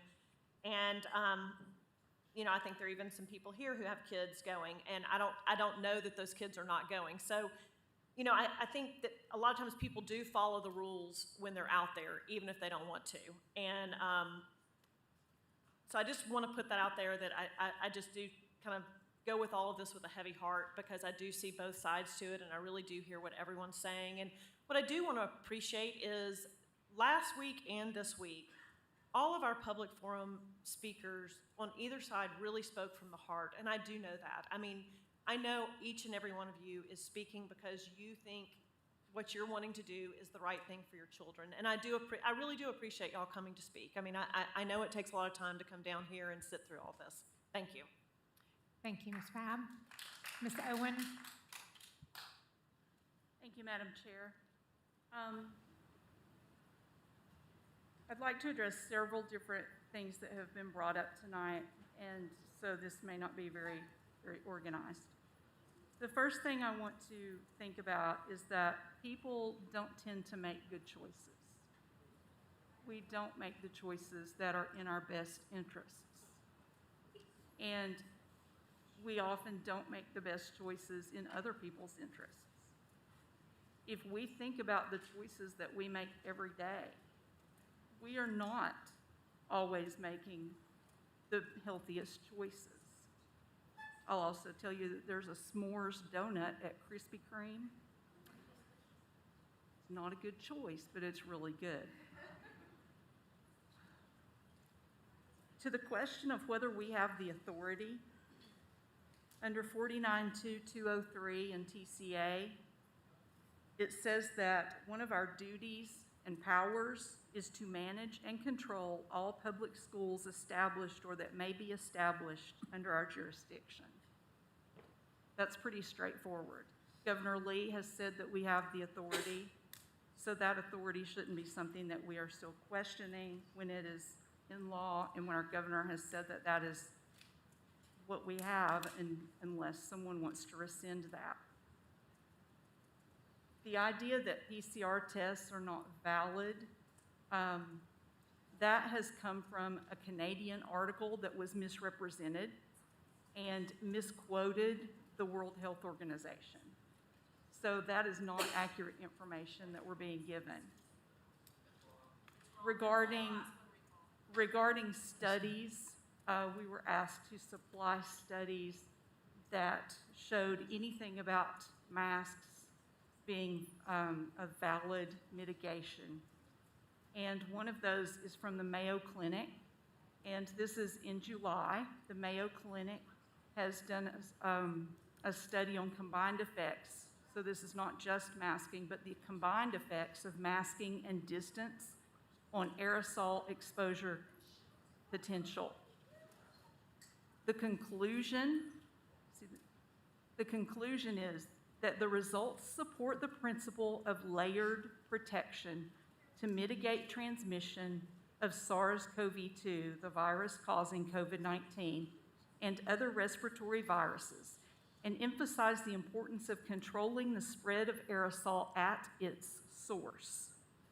The source is our mouth. The combination of masking and distancing reduced the exposure to exhaled particulates more than any individual measure. Combined measures remain the most effective way to combat the spread of respiratory infection. And that is exactly what Mr. Watson's motion does. It gives the authority for combined measures. There's no one thing that we are going to do that's going to work 100% of the time. And I think we've all heard it described as a Swiss cheese kind of model. You have a piece of Swiss cheese, there are lots of holes in it, but you layer one on top of the other on top of the other, and eventually there are no more holes. And that's what these mitigation strategies are supposed to do. The more of them that we use, the better chance our kids have. Our responsibility as board members is not to only consider the healthy kids. We're required to ensure that all of our students have access to in-person learning. Not to do that increases disparities, which is directly against our strategic plan. We don't have to look to just the CDC. We have state and local health departments that make the exact same recommendations.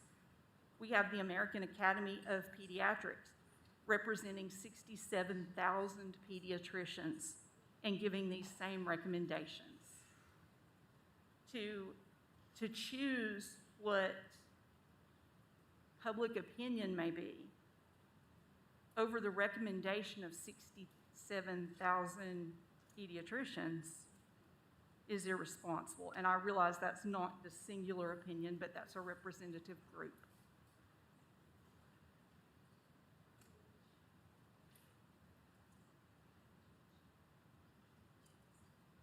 To not ensure the safety of our students in our schools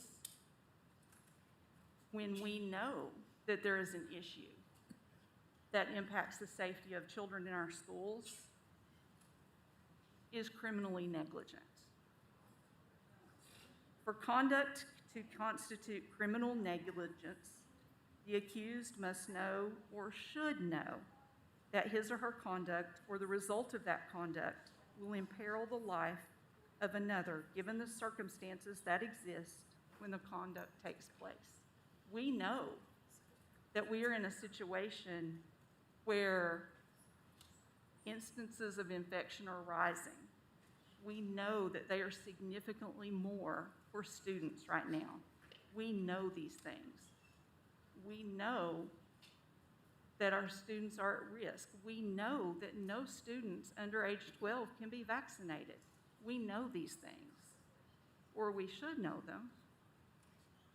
And for us to not consider those is extremely concerning.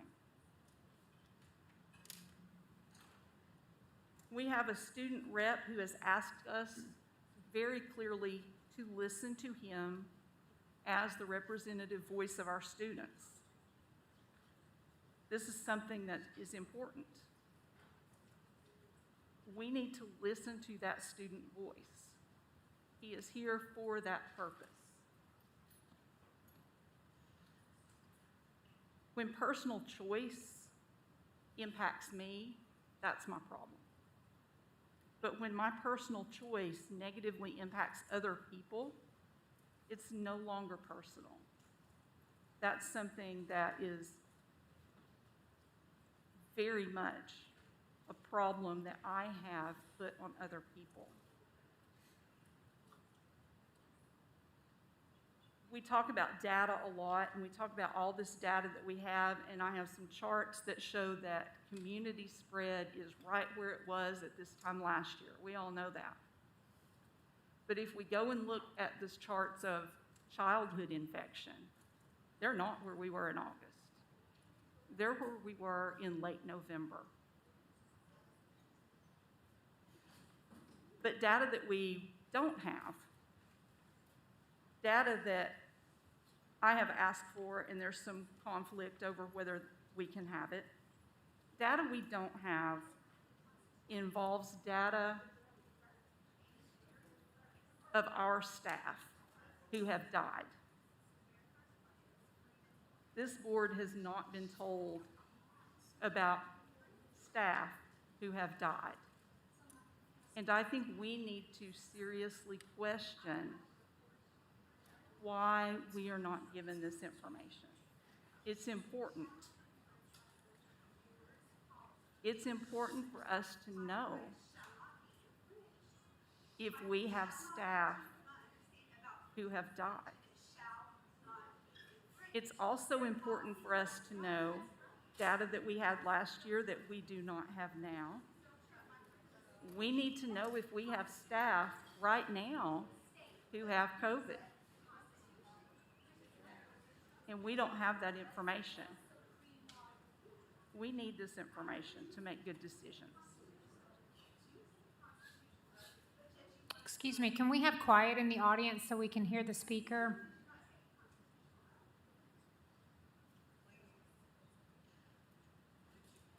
Okay. The bottom line, I think, is that this isn't really about masks. And it also doesn't change the vote that we took before. So whether we do this or not, our superintendent should still be following the guidelines of the CDC and our state health department. Thank you. Thank you, Ms. Owen. Okay. Excuse me, thank you. Any other comments? Mr. Watson? Yeah, sorry, Madam Mr. Chair, and Board, I'd like to ask a couple of questions. In reading Mr. Watson's motion here, just some clarification about align with. We've had a lot of conversation about recommend and require, and I think there's been some misunderstanding about what recommend means and what requires means. So I don't want to, if you approve this, I don't want to enter into this not really understanding the definition of align with. Can I substitute the word, I'm not making the motion, but just me personally, can I substitute that this mandates following the guidance from the Center for Disease and Control? That's the way I read it. Align with, synonyms mean coincide, correspond, standardize, blend, combine, correlate, fuse, join, match, merge, pair, unite, equal, and match, So tell me exactly what that means. And if you approve it, then you're telling me that you're assigning me the sole authority to mandate masks and then enforce all disciplinary measures associated with folks who don't comply with that mandate. So if the board would just give me that, if you approve this, make sure that we all understand that's what this is saying. So, Mr. Dupler, you please weigh in, too, if I'm saying something that's not exactly right. Mr. Dupler? Thank you, Madam Chair. No, I agree with what you're saying, Mr. Thomas. If the board's going to authorize you to pass down what the board has the power to do, which is to mandate a mask, then you need to know that. I think Mr. Watson said that it does not mandate, but I think you need to know one way or another. Thank you.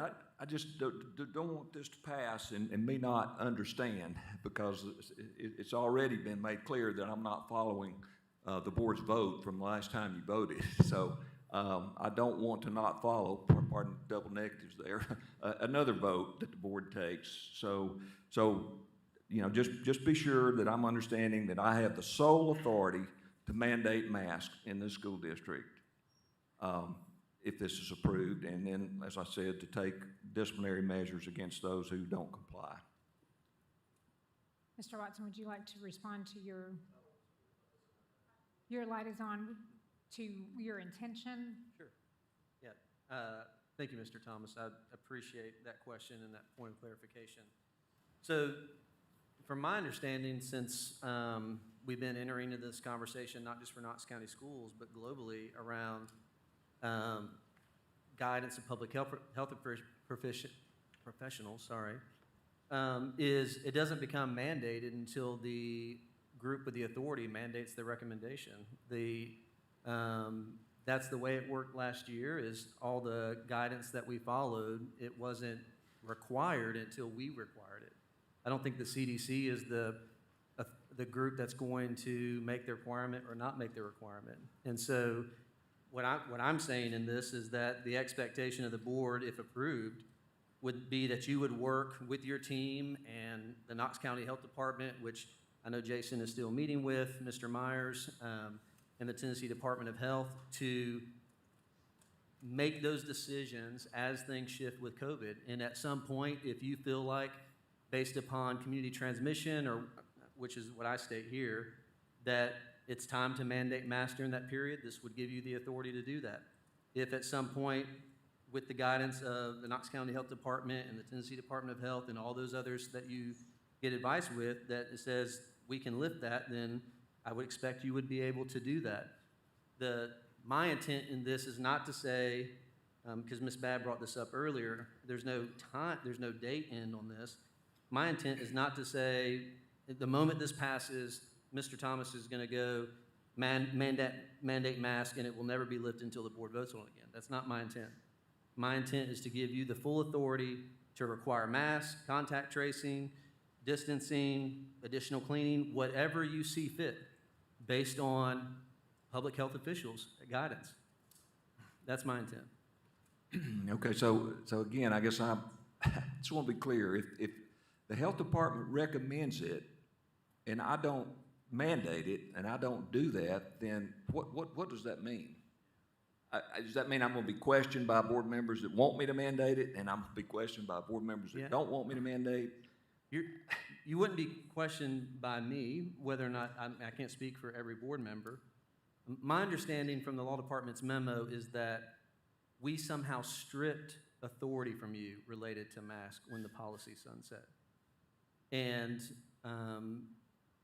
what I'm trying to do is say, we need to give you that authority back to be able to implement that as needed and as required. And I'm fine with that. I'm not disagreeing with that. I just need to know when the health department or CDC or whoever recommends, is the expectation from you as a board that I adhere to that recommendation? I can only speak, so again, my intent with this is not for the board to have to weigh into this with you all the time and tell you what you should or should not do. I mean, personally, as a board member, I think we should follow the recommendations of the CDC. That's what I've continued to say, and that's what I've continued to try to do. But I can't speak for the board as a whole about what their intent is. That is not my intent in this, to require you to do.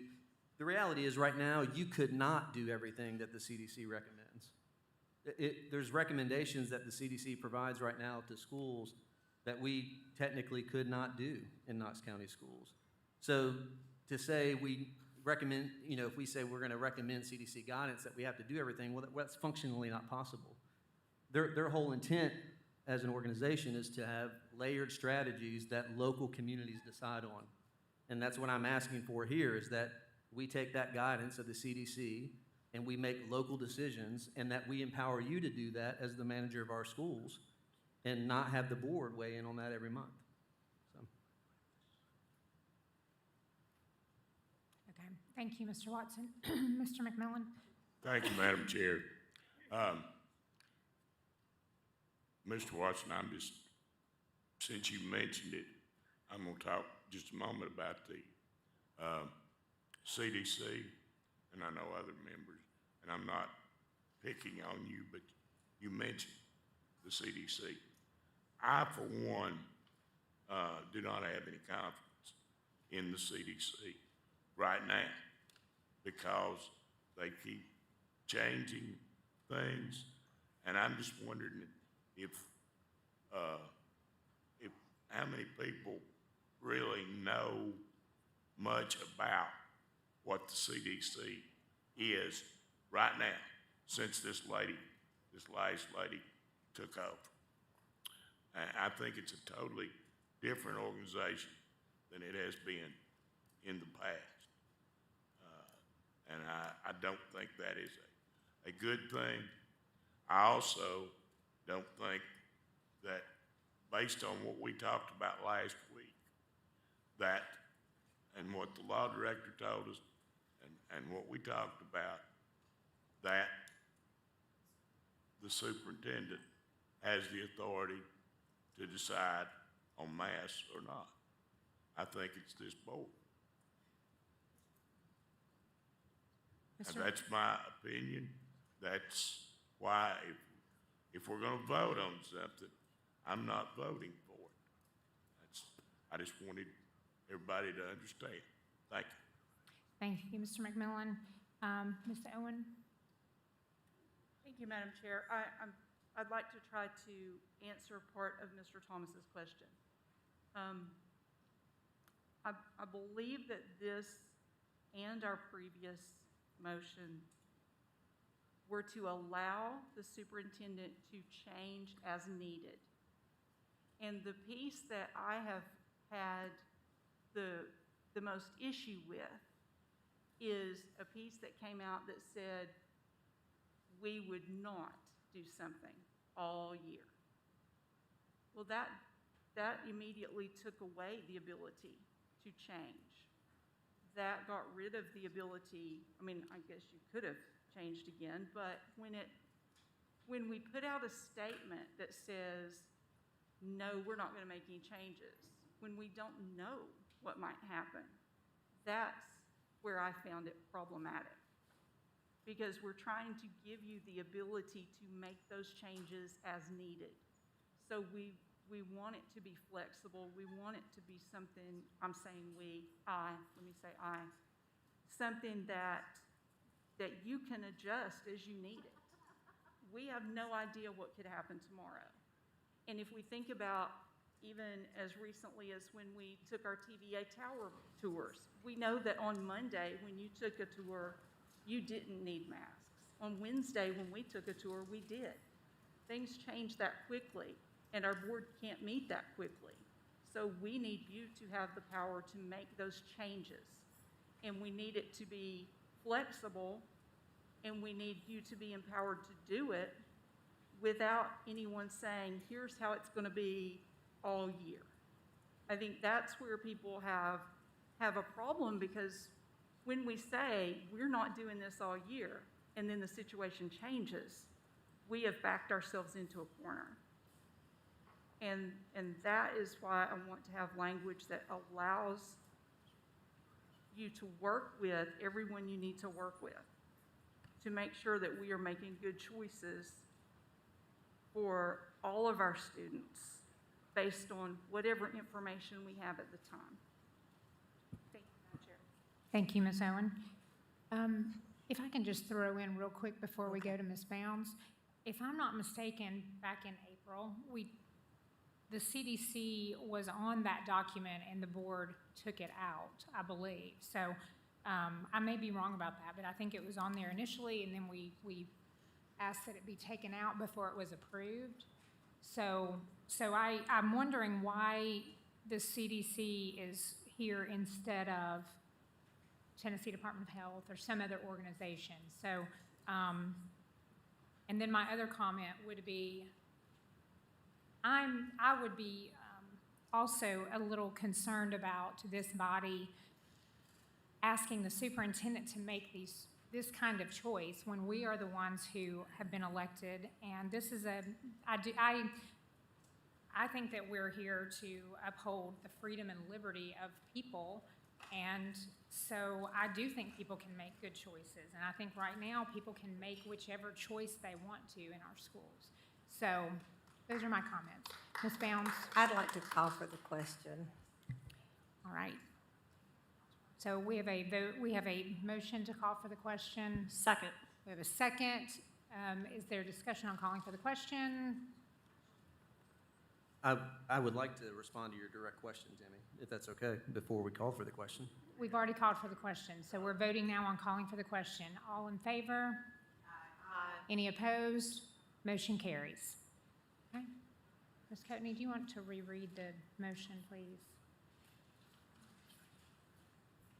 Mr. Watson's motion is to authorize the Director of Schools to implement layered prevention strategies regarding COVID-19 that align with the guidance from the Center for Disease Control and Prevention, including but not limited to contact tracing, quarantine, physical distancing, additional cleaning, and universal masking for all students, teachers, staff, and visitors while indoors. This guidance may change in several ways as the year progresses based on community transmission rates for Knox County, and the motion was seconded by Ms. Owen. Thank you. Ms. Coatney, can we do a roll call vote, please? Yeah, that's fine. Thank you. Ms. Satterfield? Yes. Ms. Owen? Yes. Mr. Watson? Yes. Ms. Babb? Yes. Ms. Henderson? Ms. Bounds? Yes. Mr. McMillan? No. Ms. Christie? No. Ms. Horn? No. 4 yes votes and 5 no votes. Okay, motion fails. Thank you. Thank you. Please, we're not finished with our meeting, please. We have added board forum to our agenda. So, Mr. Jen, do you have anything for board forum? I do also want to say, I know this is the first week coming back to school. I hope all students have had a good first 3 days, 2.5 really. And I hope that they continue to have a good, safe year. I hope that everyone can stay healthy and do their best to learn what they can to help with their future. Thank you, Ms. Satterfield. Thank you, Madam Chair. My sincere condolences to the family, friends, teachers, and everyone who loved and believed in John John Mathis. There are no words to describe the somber feelings that cloud our community from gun violence. John impacted everyone he came in contact with, and had a smile that lit up the entire room. You see, in the community where I live, we're experiencing 2 pandemics, COVID-19 and gun violence. We have lost 6 children this year, 5 to senseless gun violence, and 1 at the hands of the police. We need more advocacy from the community at large regarding the actual deaths of our children. For every COVID precaution and parent choice email, Facebook post, phone call that you make, I ask that you do the same for the lives of the kids that we have in fact lost. You can do both if you truly care. Take the same energy and pressure that you put on the Board of Education and take it to your county mayor, your county commission, your city mayor, and your city council, and ask that they seek experts in solving murders, hold people and systems accountable, and ultimately curb curb the pandemic of gun violence. We are losing our kids, and this is everyone's responsibility. Justin Taylor, Janaria Muhammad, Jamarian Gillette, Stanley Freeman Jr., Anthony Thompson Jr., John Keelian Mathis, you mattered and you deserve better.